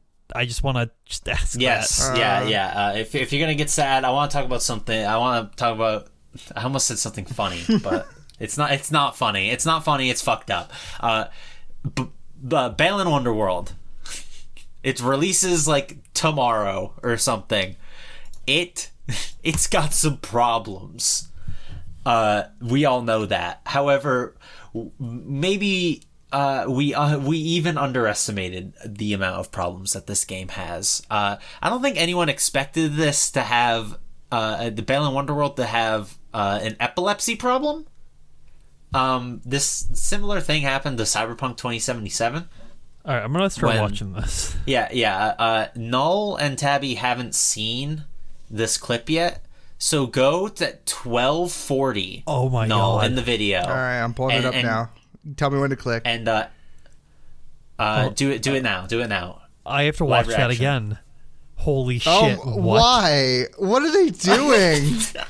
So if you have a history with epilepsy in any way, do not watch this fucking video. Yes. Because this like it flashes white against like a super colorful background extremely fast. This is the crazy. I had to look away. Like I had to cover the screen for a bit because I was like, Jesus fucking Christ. It looks like a bug. I have to assume that it's a bug. I would assume that was the capture card freaking out. You know what? It could. Well, I feel like they would have mentioned that if it was the capture card. Wait. Since that tweet went live, I've had numerous people reach out, including developers and other QA devs, saying that they aren't epileptic, but they felt odd after watching. Yeah, I don't blame them. This is like as bad as that episode of Pokemon where Pikachu uses Thunderbolt with like the Porygon or whatever, and it caused like hundreds of Japanese kids to go to hospitals and shun the Porygon forever. That feels like a bug. Like it's visually it looks like a bug.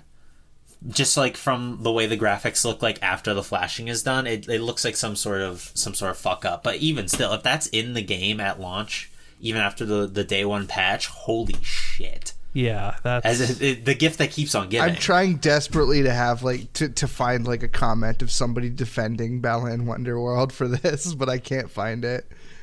You're not gonna find it. No, this is like this game has been like a punching bag for like everyone. No, I know, but there's always like one guy there's always one guy who's like, you know, dude, it's not that bad, dude. Just like close your eyes. Good lord. It's insane. Oh my god, and then like right after it, you just see like a clip of John Balin like doing like a leap, and then like when he lands, he just like stops dead in his tracks. It looks so bad. Yeah. Oh man, poor game. Poor Yuji Naka needs a win. Yeah. That's. I hope they rectify this, or it is just a glitch. But who knows? Yeah. So I think that's all besides your news, Tabby, right? All right. Is this the last thing that you have, real quick, before we? There's one other thing. Yeah. What is this thing right here? Two other things. I forgot about that. Yeah. Talk about those things first. So first off, there was a new trailer for vaporware game Atomic Heart. Sorry, that's the full name. Atomic Heart was claiming to be this like. You know the Fallout setting? Like the Fallout setting pre-apocalypse? It was that in Russia, but a BioShock game. That's what it was going to be. And they have gameplay footage of it out. This game has been in development, I think, for like 7 years.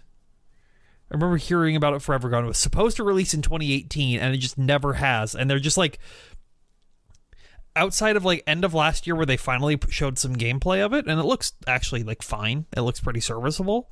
They've just been showing these like super cinematic trailers that are like literally just 4K CG renders. Man, this generation really loves just like zooming in on people's faces to show every single pore. Like, yeah. That's what gets stop, the people I'm going. self-conscious. Don't do that to me. It's so my pores. My pores. It's like I have great pores. I'm looking at this cutscene and you can see like every individual nose hair coming out of his like nose. It's like Bobobo game with realistic nose physics, which you won't see on medium settings when this game finally launches. That's all your Xbox can run it on. And they are taking pre-orders right now for Xbox One and PS4. They are claiming this game will run on those systems, and I don't believe them. It's got to be compliant with the PS5, right? Yeah. This game, it's coming out eventually, maybe. We don't know. Soon, TM. I'll play it, though. It looks interesting. It's on my Steam wish list. As soon as it drops on PC, I'm going to buy it. And we'll get that review when it comes. The second thing is... are either of you familiar with Super Seducer? Yeah. Yeah. This isn't the sad news. This is not the sad news. But I forgot about... This is so sad. So very, very sad. It is actually sad. Super Seducer, for those of you who are unaware, is like this, like, how to be a how to woo It's the like a pickup ladies artist game. game. It's a pickup artist game, but the guy knows, like, he knows what he's doing at a certain level when it comes to it. At least I feel like. So he has these, like, oh, pick your options, or A, B, or C, and it's like, oh, I love your jacket, or whip your dick out at the date, at the dinner table. Just whip it out and start swinging it around. Or like, hey, babe, your pussy looks tight. And it's this, like, French guy saying it. It's really funny, hey, babe, actually. You got the bum and pussy. This is like streamer bait game. It's a streamer bait game, but it's fun. It makes for funny videos. I've watched them. It's good training. It's good training. Yeah, but it kind of sucks that Steam's banning it because they didn't ban the first two, and presumably it doesn't have any now worse fans that use Steam will never get to finish the series. Epic Games exclusive. I don't know if it actually is, but that would be hilarious. No, that would be a fucking sick grab. I would honestly be like, you know what? Hats off to you, Tim. I actually haven't looked at anything since then. Yeah, is there any like reason of like why it was removed? So Valve states it will not ship sexually explicit images of real people. How sexual are we talking? Valve has always been like, ever since they allowed porn games on Steam, they've been really like finicky about or like inconsistent with the way they like decide to choose what sort of porn games they let on Steam. Well, there's that one porn game that was coming out recently that's not allowed on Steam, but I think that doesn't necessarily have to do with the porn, and more has to do with the part about boiling water and in unmentionable places. Right. That game's fucked up. Maybe they shouldn't put that one on Steam. But Super Seducer is like, oh my god, whatever, who cares? But yeah, that's it. It's just kind of sad. That game is really harmless. It has a censored version, and they'd even declined to just make the censored version the default of it. So yeah, no, I don't know. I'm reading through this, and it's like the guy's Richard Laruna, right? Yeah. Yeah, he's talking to Steam, and he's like, hey, like, I'll take a hacksaw out of this game and remove anything you want me to remove. Like, that's fine. And they're just like, hey, we're not going to sell this game or reevaluate it. Like, so. I could definitely see, like, no, I can't. I'm going to stop saying that sentence because it would be like, yeah, in 2008 on the Xbox 360, then, like, yeah, I would see this game not releasing, but. Yep, that's it. That's everything except for the last thing. Take me to Iraq. So we talked about this earlier. For the game 6 Days in Fallujah, the game that was supposed to be released in the early Xbox 360 generation about Operation Desert Storm. At least I think it's Desert Storm, right? The early 2000s Middle East conflict. Desert Storm is the 90s. Okay. They call it. Sit down. Iraq They call it Iraqi freedom. Oh, Iraq invasion. I think it's Iraqi liberation or some shit like that. But. So, 6 Days in Fallujah is really just showing itself more and more that this is Department of Defense funded propaganda to try to get people to join the military, but it's also like. And it just skirts around them committing war crimes, but showing you commit war crimes. So it is what it looks like a bad tactical shooter. Like, it looks worse than Insurgency. And Insurgency is actually really good, but it looks worse than SWAT 4 when it comes to tactical shooter stuff. And that game came out like 2004, I think. Where you are patrolling around the town of Fallujah as a part of this squad of, let me get this guy's name, Sergeant Jason Kyle. He was one of the squad leaders there. He was a real guy. It's based off of real people about a squad that started with I forgot this was 12 a true story. and ended with 4. How long of a period of time did this event take place? Fallujah was a 14-day event, I believe. Wait a minute. 14 days? Yeah, I think they're ripping us off. It might have been 6, or I don't know the full story, actually, in regards to all of that. Like, I just know that I can look at this game and I can see, okay. But the game's called 6 Days in Fallujah. Yeah, I mean, this is a segment of time within that period of time. Yeah. Oh, well. But basically, there is Rami Ismaili, or I believe that's, I can never pronounce Ishmael. his name. Ishmael, thank you. My Call me apologies. Ishmael. I don't like you, but my apologies. He made a whole thread going into a lot of detail onto this, with a much better than what I can actually provide. What I can tell you is that around a minute and 30 seconds into the trailer, or a minute and 40, my apologies, you do your dumb squad, alpha squad, go blue, and then they the AI miraculously clips through a wall to stack up on a door. Well, at least it's showing you real footage. And then you you shoot your gun, your fully automatic rifle, into a window of a house without knowing if there's actual targets in there. Oh, Just some random house you're just shooting into. You're just committing a war crime in your video game, but it's okay because they don't call it a war crime because you killed a terrorist on the outside of it, so there could be a terrorist in there. And then you break into the house. They have a bunch of interviews with the surviving members in this whole 6-minute clip. And then you break into there, and then you go up on the roof and you shoot more terrorists. The only audible thing that you can actually hear in their native language, which I don't know the exact proper pronunciation for, so I'm just going to say their native language, is Allahu Akbar. No. Which is very... that's the line, Bart. That's the line, Bart. Apparently, the dialogue was too muddled for Raimi to determine whether or not if it's even accurately scripting it to the local dialects or anything like that. So we don't know that. But what I do know is that at the end of the trailer, you kick the door down into this basement, and there's just a family living under there. Yeah, and you just kind of you point your gun at them, and then the thing ends, and it's this is So a very you very clearly have the option to just shoot them. Just go down there, you see some people, and you just fucking shoot them. yeah. This is a very sensitive topic and game because unlike a Call of Duty, which many people like to bring up when talking about this game, is that this is a game centered on real life events that actually happened from a U.S. centric position. My issues with this game right now as it stands is that the back and forth on this game isn't meant to be political to this game is going to be political to we're not going to showcase war crimes to we're going to showcase war crimes, and it's very unclear what the game is supposed to be. It's supposed to be just a retelling of events told by U.S. soldiers, but I know it's clear that it's this is Department of Defense funded, but so is No, you don't understand. It's a roguelike. it is a roguelike. They Just like the Yeah. real they do Fallujah. have generated cities. That's kind of strange. In the middle of this trailer, before they go, they have you after they have you committing the first war crime before the second in the span of 5 minutes.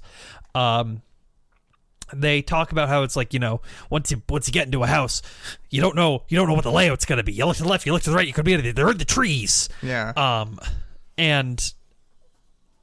So they say because of that, the game's procedurally generated.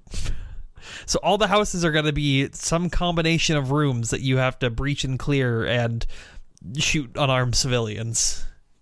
This game. Realistically, at first when I first heard about it, knowing nothing about what this game actually entailed, I was like, great, sure, whatever. This game shouldn't exist. Yeah. I'm not convinced it will, to be honest. It's really. There's a chance it could get canned again. I wouldn't be surprised. I don't even it's never gonna hold the gravity that it that they want it to hold. You know what I mean? Yeah. Which is from an artistic standpoint, I guess sad, but whatever. Yeah. This game is very I know it's now the meme. I'm going to play this game because I do want to actually report back on it in the podcast when it comes out, because if this game just ends up being terrible, then I want I mean, I'm going to clown on it regardless, but I want to clown on it to its maximum efficiency. Yeah. Also, there's most likely going to be no mention of white phosphorus. So No, yeah. he's specifically said that he's not going to showcase those events, despite them actually happening. You know. Yep. If you want this game, play Spec Ops: The Line. That's the. Or not. I heard that game's not that good either. I mean, I don't Okay. like the gameplay of it, but I think story-wise, it handles these themes better. Okay, like I've heard that like Spec Ops: The Line is not as bad as people make it out to be. From what I've like heard, as a game or like as a statement. As a game and like as a statement, like both. There's only one person I hear that really shits on Spec Ops. Yeah. The Line, is it me? No, No, it's a friend of the show, but friend of the show whose name it gets censored by It's true. by the editor. I have all the He's power. also like saying like this game is sick as well, isn't he? I don't know. I actually haven't heard him talk about I it. don't think so. But regardless, Spec Ops: The Line, like whatever, 6 Days in Fallujah, whatever. It's, you know, I don't know how much like 6 Days in Fallujah is going to like have to say in the way that like Spec Ops had to say about things like that, you know? Yeah. Especially when you go on like interviews and be like, we're not trying to make a political statement in our game. It's like, why say that? In our game about Operation Iraqi Liberation during the siege of Fallujah. Okay. So that's the new. What's in the past? What's going on with that? What? Is that all the news? Is it time for a link to the past? A link to the past. We're going back in time, everyone. Hopefully, the guy I asked to use this Return of the Mac parody song reached out to me by the time Null edits this podcast, and we can use it for this section as we go to the past and review the shitty games that suck ass. A link to the past. Here we go. A link to the past. Starts the show. A link to the past. Give your all. You know this game's a blast. You won't fall. A link to the past. Save the world. Oh I'm god. gonna die. No, you might have to cut all that out. No, it's going in. Fuck yes. You have All more right. old news than all of us, so go ahead and go with your first one or second Yeah, one. I was kicking it kind of light compared to last week because we gotta make room, we gotta make way Yeah. for the Gizmondo. Now, God damn 2 weeks ago, I said at the end of the podcast that people should look forward to the last week's episode. I was referring to the Gizmondo's release date. And when I was looking at the clock at the time, I assumed that it was exactly a week out, but I was wrong. On the 19th of March in 2005, the Gizmondo released to the public. The Gizmondo was a handheld gaming device. I retailed for, I believe, $250. And the thing is with the Gizmondo is that it was like supposed to be like almost like a home media sort of like PDA thing, kind of, as well as play games. And it also had this like honestly feature that was like really ahead of its time in a bad way, where you could pay less for the device in exchange for having it run ads to you. Oh What god. the fuck The- is? No, I'm serious. This is real. The thing is that feature never got off the ground. So I believe you could have just bought a Gizmondo for cheaper than retail and just never get ads for it. You know, for all those Gizmondos Tech, out there. do you still have a Gizmondo? I never had a Gizmondo. How much Yeah, are, you thought I how much had are they? nowadays? I'm checking right now. I'm gonna buy a What was the- Gizmondo Yeah, go- live. What was the thing you played Fleshcasmer on? Oh, that's the GP3X Canoe. Gotcha. Okay. Thanks for reminding me about that. Maybe I'll put that in the news. No, when you're looking for Gizmondos, a fair warning, Gizmondos are literally melting. Yeah, like the only one I can buy on eBay is $306 from Poland. It's the PSP. That's what you're telling me. They sold, yeah, exactly. They only sold 25,000 of these, and they are melting. And the reason they are melting is because they're mostly made out of that soft rubber material you put that like people use as like grips for a lot of electronics and stuff. It's mostly that. Oh my God. So that coupled with like hardware, you know, like electronics, it's just fucking it's turning into goop right in front of our eyes. The Gizmondo is insane. Its best-selling game is a game called Sticky Balls. And I haven't even said like the craziest part yet. Like when this game launched, there was like a huge launch party for it, and the guy responsible for it, or like in charge of the company that like released the Gizmondo, was like he's this like fucking insane party animal, and he got all these celebrities to show up to this launch party for the Gizmondo. The craziest part about this story is that the guy got arrested for connections to the Swedish mafia and the Gizmondo. Like the funding of the Gizmondo is linked to the Swedish mafia. Is it the Swedish mafia or is it the Swedish house mafia? No relation to the Swedish house mafia, Man, I'm afraid. the Gizmodo had SSX3 on it. Gizmondo is a website. Yeah, okay. But I always mix up the two. Okay. No, I'm looking at these canceled games, and I just want to mention Conflict Desert Storm 2, Halo Combat Evolved, Mech Assault, Tomb Raider, Rayman. I decided to go look up Mr. Carl Freer, the ex-CEO, or I believe he's in. Never mind. The ex-head of Gizmondo, produced by Tiger Electronics. Didn't know that. That's very funny. So we're just going to read down his Wikipedia page of the section known as legal issues. He has been arrested in Sweden, Spain, Germany, the UK, and the US under aliases Eric Johnson and Brian Littleton.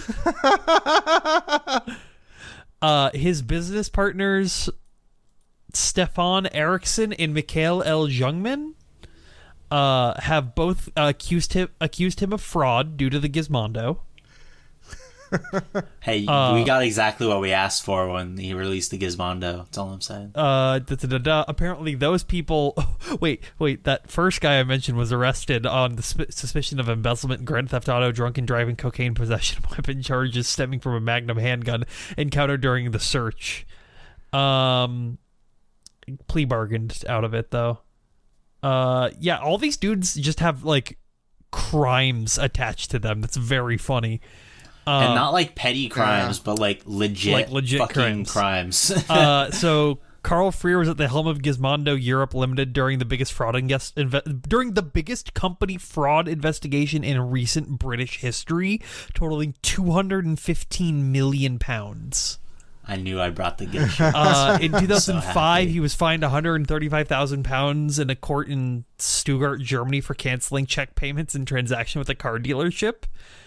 For Ferrari, right? It doesn't say, but he claims the canceled checks were because he thought he was being sold stolen cars. Oh, of course. In 2006, no charges were filed after Los Angeles police found a collection of 12 rifles and 4 handguns at his house in an investigation that led to his arrest on suspicion of impersonating a San Gabriel Valley Transit Authority police officer to buy a .44 Magnum handgun. Where is this guy from? Sweden. He's like fucking John McAfee. He is. He kind of is. He kind of is like John McAfee, but obviously not as high profile, at least nowadays. Authorities dropped the investigation after Freer established that he did not impersonate a police officer and showed a valid gun permit. Yeah. In 2009, the law firm Patton Boggs accused him of the Civil RICO Act against Gung Fu Carl Freer. Against some company called Get Fugu. Yeah, RICO is the like American act that allowed them to finally like start like getting like mob leaders Yeah. Because like originally, like you couldn't be charged as like the leader of like a mafia because you didn't commit any crimes. Your people did, and then they finally like came out with the RICO Act. And they're like, okay, we can now charge people who tell people to commit crimes in mass. Get Fugu and Freer countersued That's Patton insane. Boggs Yeah. Can we for defamation and malicious prosecution. can we move on from this? This is a little. Yeah, this is just very funny. Yeah, I don't want to. Yeah, so the Gizmondo, literally melting, funded by the Swedish mafia, the greatest handheld to exist. What about the Ouya? Ouya's not a handheld. Ouya wasn't a handheld. Fuck. Is this better than the? So, is this better than the N-Gage or worse? Better than the N-Gage. It's more clearly. interesting than the N-Gage. Oh God. Dude, who wants to follow up the Gizmondo? Tabby, you Noel, got you it. wanna? I It's dare you, Tabby. Oh, I got it. All right. So, there was an article written, which I thought was very interesting, back on March 23rd, 2010, from Russ McLaughlin, who apparently still works for IGN and also works for Oculus now, talking about game prices, because this was right during the a couple years after the price increase from 50 to 60 for the big budget games and all that. And he's talking about honestly he's very ahead of his time in regards to all this, because he's talking about like, why should games be $60? Like, he's like, I get, Call of Duty makes sense that it's $60, but like, why are smaller titles not 40? Which is something that we've been seeing more and more frequently now. Okay, I thought you were saying like he's ahead of his time and that he's a fuckwit who wants more expensive games. No, he's actually on the side of we should be charging less for smaller games, which is surprising to come from a games journalist. Person. And he only he interviewed one person about this because he mentions Call of Duty a lot, specifically because he starts to talk about the Atari 2600 and the video game crash, and then he talks about Activision Blizzard and how Call of Duty for the first 3 months is $60, but then it drops to $40 as soon as the Christmas season is over. And he goes and he talks to Bobby Kotick about this. Bobby Kotick being I don't know if he still is the CEO of Activision Blizzard, I believe. He is. He got a gazillion dollar raise yes. last week. When they laid off the esports division. $1 billion raise. It's some ridiculous amount. Yeah, and so he goes and talks to Bobby Kotick about it. And Bobby Kotick is saying back in 2010, we should be charging people $70 for video games. Which is you got your wish, Bobby. You piece of shit. They were trying to raise it to $70 for Call of Duty Modern Warfare 2. Yeah. And this guy's whole defense against that is like, well, in this age now that we have, where if you want to charge us $60, $70 for a game, sure, don't charge us for the DLC for it though. Because the example he gives is Fallout 3, which at the time, if you bought everything new, which it would have been around when it was still you could still get new copies of it, it would have cost you $110 to get everything, the game and the DLC. You know what? And so he's just like, well, you know what I got to say to you, Russ McLaughlin? Let me tell you something, Russ. All right? Come to the show. More expensive games, less content, more expensive DLC. Eh? I like the cut of your jib, Null Toxicity. How would you like to direct the upcoming Overwatch 2? Yeah, he just this article is actually, I find it really interesting that this was written back in 2010, because a lot of these points I feel like are still are now what people are sort of saying about what the price increase to 70 that companies like Take-Two and Sony are trying to push with the PlayStation 5 generation.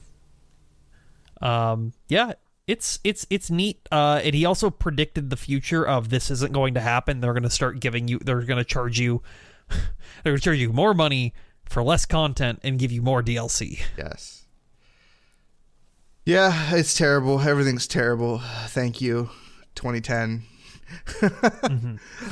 20. He also suggests that he's like, even if games get more expensive, you can always rent them. So he's wrong about a couple things. Hey, GameFly still exists? Question mark? Which place? GameFly? Listen, if you're watching, GameFly does still exist. Yeah. If you're listening to this podcast, Okay. ignore what Tabby just said and tell me if GameFly just still exists in the comments. No, GameFly it exists to the level of I see cheap ass gamer make tweets about Tabby, we need engagement. We need them to comment we for need some them reason. to tell us if GameFly is real, okay? Listen, everybody disregard everything about GameFly and cheap ass gamer. All right, we just need to know. We don't have computers. We're recording on iPhones. Okay. So I'm gonna go ahead. I'm recording on vinyl.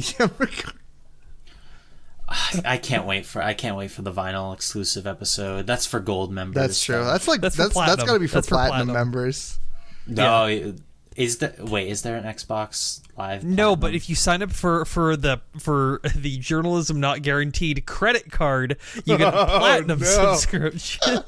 Oh yeah, I'm liking wasn't this there payment plan. Wasn't there GameStop Platinum? Was that the thing? It was GameStop Pro. There's GameStop right? Pro. Oh, I still got my Pro, card okay. from 2011. I never paid into that. I thought it was a scam. Actually, that's not true. I paid into it for a little bit. I got enough points to buy Skyrim underwear, and then I got them, and then I stopped paying for it.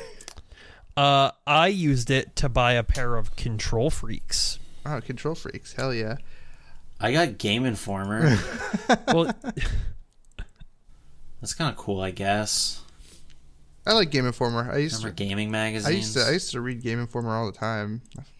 when I didn't have a phone, it was my bathroom magazine. True. Remember bathrooms? March 20th, I shit in 2006. buckets On the Xbox 360, created by Microsoft Corporation, Oblivion, The Elder Scrolls 4, released. That game Damn. is For very fun, fucking good. I really love that game. Also, Horse Armor DLC. Discuss. Fuck. Yeah. Horse Armor DLC. Bobby Kotick loves Horse Armor DLC. Bobby Kotick had nothing to do with the Horse Armor DLC. No, but conceptually he loves it. I'm sure he's into it for putting the foot in the door in DLC in general. Yeah, no, I remember the time that Oblivion was coming out is a really big time for DLC in general, and just it's such a great game, so fun, so much stuff in it. What other game is? You ever watched What that? other game is like Oblivion in 2006? None, I tell you, none. Is Oblivion the one that you had to... No, it's Morrowind.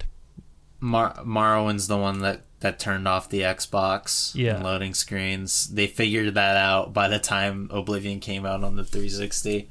And while Oblivion I wasn't played Oblivion quite a bit. Xbox exclusive, it was preferable to play it on Xbox because you couldn't buy the DLC on the PlayStation 3 for the Xbox because it had no store. So you had to go out. Didn't you they had to used go to out use and buy a discs. literal web browser page? Oh, sorry. Go ahead. Didn't the PS3 use a literal web browser page Probably. on the PS Store for a long time? Yeah.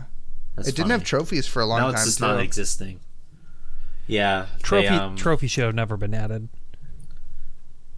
Well, I don't have a brain disease. I don't either. So, But there's people who do, and those people need help. I like whatever. They were gonna fall into something stupid. I like achievements. I think they're cool. They're fine. I like achievements when they're integrated into the game system. When it's do this thing, then you get some in-game reward for it. No, I'll be honest. Actually, I don't really care about those. I care.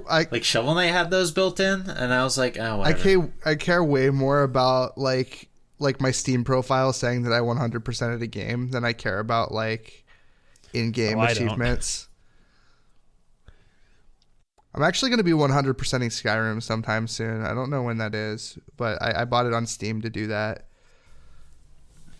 So Skyrim or Oblivion? Todd Howard would you wins say is again. better? What was that, Tech?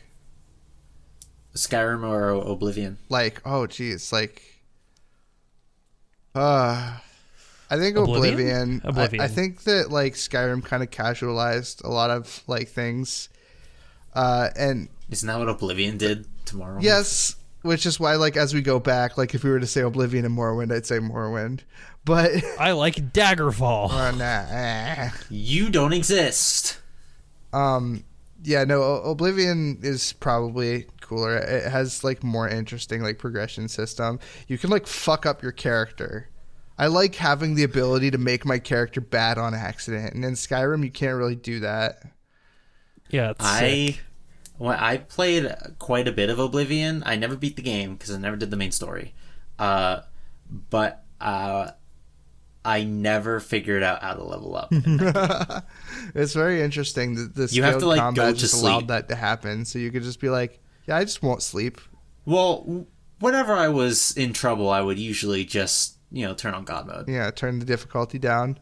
But like cringe. Even if you were level 1, like the game care. was just like super easy because the enemies never scaled. So Yeah. it's like it's just like people like get to the end of the game and they're like, what do you mean have you leveled out? Like, what do you mean? Have you seen that like 4-hour video on Oblivion? Is it the one that's like, well, what's it called? It's just called The Elder Scrolls 4 Oblivion Retrospective. It's by some guy like called Will Likes to Play Games. I think I watched something like that. I don't know if I watched that one in particular though. Why did you watch it? It's a pretty good video. Yeah, I did. I watched it a little while ago. It's not really. I don't want to call it clickbait or anything because he mostly talks about Oblivion, but a lot of it is devoted to Elder Scrolls in general. Yeah. And just I feel like it's really hard to talk about just like one game without bringing out the other ones and like talking about them in respect to each other. Because you got to have like the point of reference, I think. Yeah. One interesting thing I'd like to bring up about the Elder Scrolls was an exploit that I'm like very fond of. There was a DLC called Frostcrag Spire, and it was just like one of those home DLCs. It was like a really cool wizard's tower. You could get like an Atronach to summon for it, whatever. And what you could do is you could walk into the Frostcrag Spire, into the player home, stand in a certain spot, and then close your game and delete the DLC. And then you would log back into the game, and you would be falling in an abyss, and you could walk forward. And if you kept mashing the A button, there was a door to the dev room. What? Yeah. Oh. So you would go into this dev room, and it's like a little hovel with like 6 houses, and it has like every item in the game, like every sigil stone. It's just like very interesting thing. It's just like you find it by buying DLC and deleting it while you're inside of it. It's just very funny. That's sick. Do you think they like knew about that?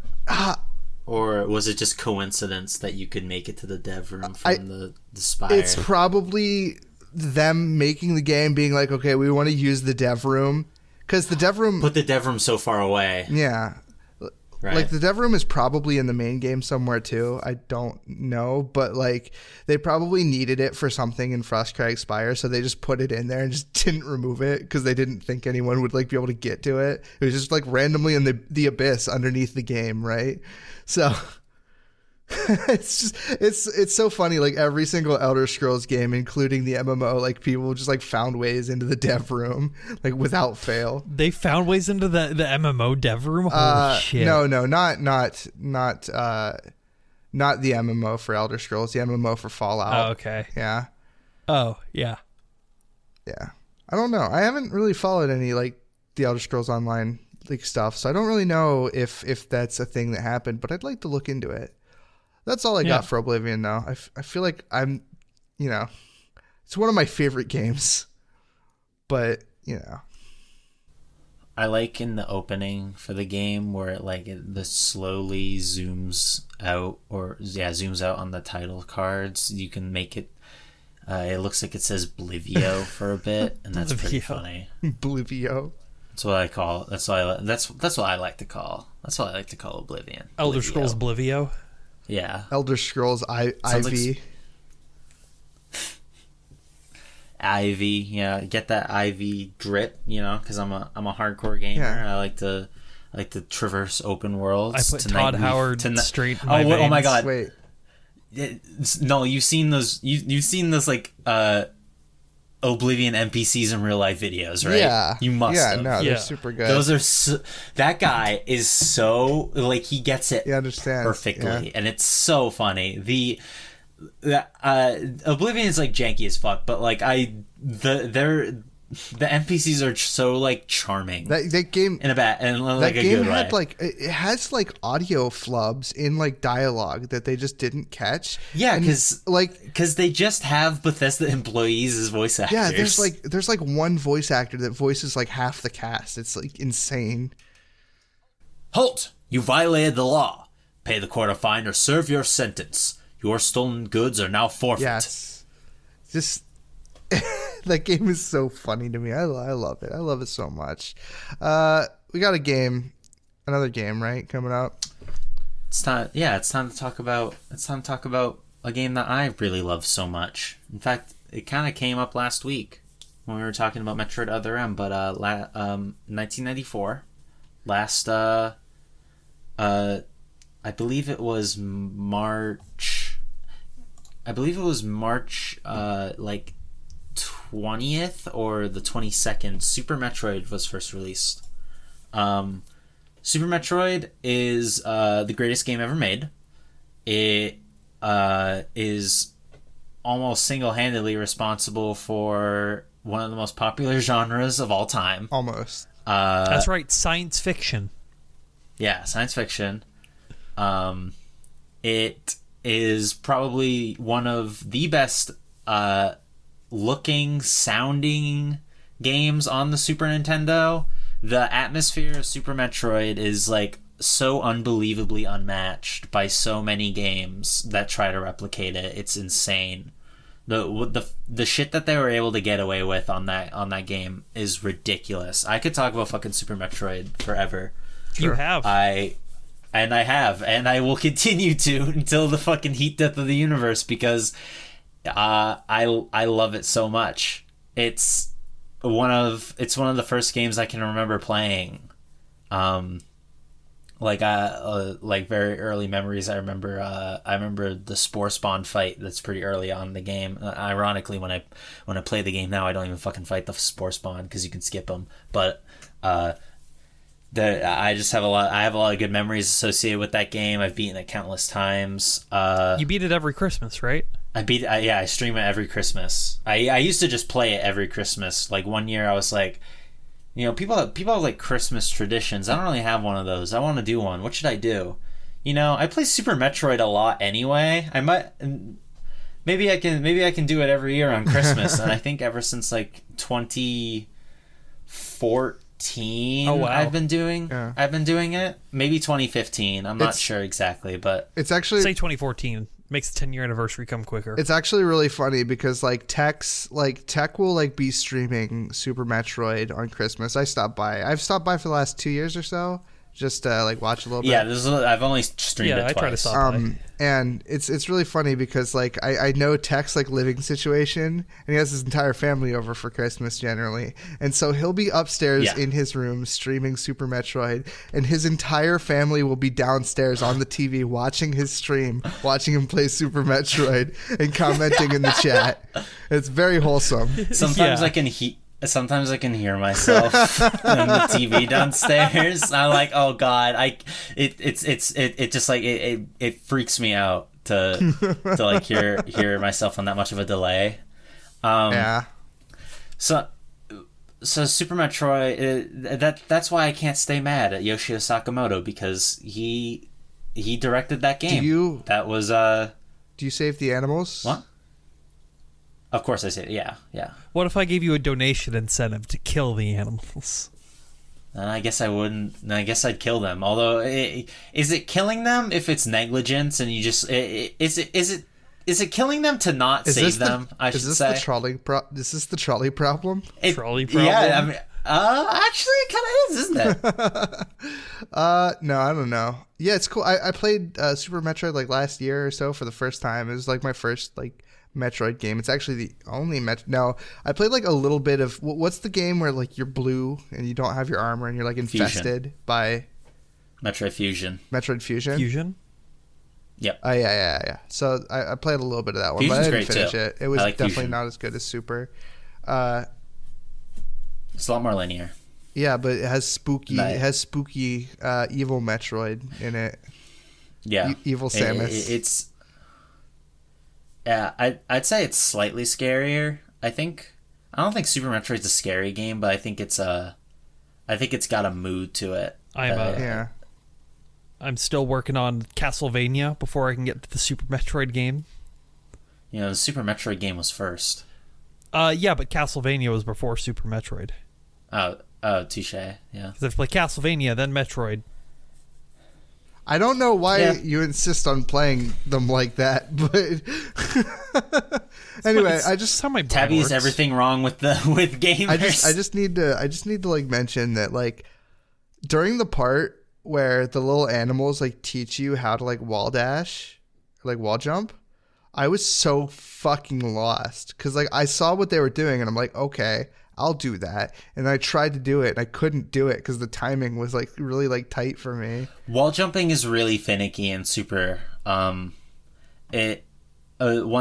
I will say about Super Metroid is that the controls are definitely something you kind of have to grapple with. I think that like if there was one negative thing about Super Metroid, it would be like how the wall jumps feel. I would recommend. I used to be kind of a truther about this, but I've sort of come around ever since I played this ROM hack of Super Metroid recently called Hyper Metroid. The hack itself, it's okay, but it uses this thing called Project Base, which More like is Project Based. Yeah, really though, because it's a physics hack for Super Metroid. It doesn't make Samus any less floaty, but what it does is it makes it gives her like a couple extra moves. Alongside, it lets you. No, whenever you're wall jumping in Super Metroid, did you ever have a problem where like you were trying to wall jump and then suddenly you stand straight up and then you're fucked? Yes, literally that all the time, yeah. right? If you in Project Base, if you press the jump button again, Samus goes back into a circle. Okay. And immediately it's like, well, God damn it, this is way better. It makes wall jumping so much easier. Well, the thing is, like with wall jumping, it's like it's like you don't really even use it that much. Is the thing like you never need to use it, which is something I kind of like about Super. I remember reading. I'm not going to be able to put this in the liner notes because I don't. I can't find this anymore. But I remember reading an interview of Super Metroid or about like Super Metroid something of the sort, and the developers apparently didn't decide Samus's physics until like way near the end of development, and because of that, the room layouts aren't exactly designed for her. That's like a really weird. You'd think that would be like. For a platformer, you'd think that would be like one of the first things that you kind of settle on and then you move forward. I guess they had problems tweaking it or just assumed it would be fine because Samus is very floaty in that game. And they were just like, it'll be fine. I mean, she can pretty much reach anything if she's got the high jump and then they get the space jump, you know. We don't need to worry about it too much. This, of course, led to... the wall jump being horrendously overpowered if you know how to use it, because you can just wall jump on one wall like it's Mega Man X, if you can keep the rhythm down, which means that you can you can sequence break to a ridiculous degree. Super Metroid is very well known for being one of the most like I don't know if I want to say one of the most open-ended games ever, but like of its kind, at least at the time, it's an incredibly open game, so much that people have been able to beat the bosses backwards. Oh, that's like Ridley first and Kraid last, and it's insane the shit you have to do. That's super cool. Oh, were you trying to say something, Tabby? Yeah, we have breaking news. Breaking. As of 6 minutes ago. In the middle of Super Metroid, In the middle of It's Super very Metroid. good. Yeah, so you remember that Cooking Mama game Yeah, the one for the Oh, I Switch? saw this. the fake crypto miner. This is not. God damn it! I was talking about Super Metroid. You just talking about Cooking Mama? Yeah, Cooking Mama Cookstar is now releasing on the PS4. Okay. Man, that game doesn't even actually mine Bitcoin. Who cares? But they don't have the rights to publish it.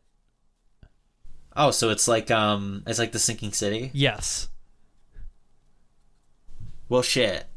That's really funny. Anyway, about Super Metroid. That's the news, is that they don't have the rights to publish it, and it's now out on the PlayStation Store. That game has So been get it and while you continues can. to be. I actually watched a I watched a Scott the Woz video about that game recently. It's just like it is and continues to be a disappointment. Yes. Even when funny things happen, it's just like I don't really care. Like whatever. But yeah. Well, shit. Man, we weren't able to mention our boy this episode, huh? Yeah. I think I remember seeing Somebody said we had an in for it, but I just don't remember. Yeah. I don't- You did 2 days ago. Where did I say it? It was in regards to the PlayStation 3 stores closing down. David Jaffe. Oh yeah, yeah. We missed the opportunity. Forget it. Forget we said anything. He was just making head ass tweets. There's no point in going into it. Yeah, he was just being like, it's not preservation, or like it's not against preservation to take down the PlayStation Store or whatever. It's like, man, whatever, Mr. Jaffe. He's also just a fucking quote tweeting PSP. somebody with like 1,300 followers. Well, that's based. It gets eyes on their tweets, but you know. Yeah. Okay. Are we done? I think we're done. Yeah. I think we're done. That's kind of all I had to say about Super Metroid. Yeah. Just it's cool. I mean, it isn't, but it is. Super Metroid? Great game. Play this game? Yeah. Did you play this? I'll probably never make a video on Super Metroid. So Yes, you you just will. have to deal with Doing the live doing a streams. tectonic improv, did you play this on Super Metroid would be the most like self-flating shit ever. Because it's like, of course, like everyone's played that game. I haven't. I have humored the idea of doing a commentary video for Super Metroid, but it's like, fuck, no, I can't. There's It's so too much to commentate. Yeah. There's a lot of game in there. Yeah. I've been kind of but I don't know if I'd ever do a video proper on Super Metroid, because fucking Super Metroid, everyone's already said their piece. Yeah. But All right, play it. if you've never played Super Metroid, fucking play it. Hasn't aged a day. It's one of the best Super Nintendo games, at least, if not the best game ever made. It's made by Intelligent Systems, which is something I only found out about a few years ago. Intelligent Systems, people who made Paper Mario, Fire Emblem, they made Super Metroid. But Tech. Rest in peace, Gunpei Yokoi. Long live Deer Force. I'm done talking about Super Metroid. I'm a PS5 owner. Why would I want to play old games? True. You're right, Jim. All right, play us out, Tech. What? Thank you all for listening to Journalism Not Guaranteed. I have work in... Well, actually, it's 7 hours. I can't even really be like, oh my god, I'm not going to get any sleep. It's Yeah. not that bad. That's Well, it's because we were started recording on time. yeah. this time. That's gonna be me next week when I have to record at the later time because you're going back to your regular schedule. I get like Yeah, sorry I get about like that. 5 hours of sleep on Thursday for the stupid fucking podcast. Hey, same. In the meantime, thank you all for watching. Hopefully that guy lets me use return Link to the Past. What the fuck was it called Return again? of the Mac, Link to the Past cover. A Groove to the Past. Yeah, the Return of the Mac parody. Yeah. God, please, God, Honestly, let me use it. All right, goodbye. I really like Return of the Mac.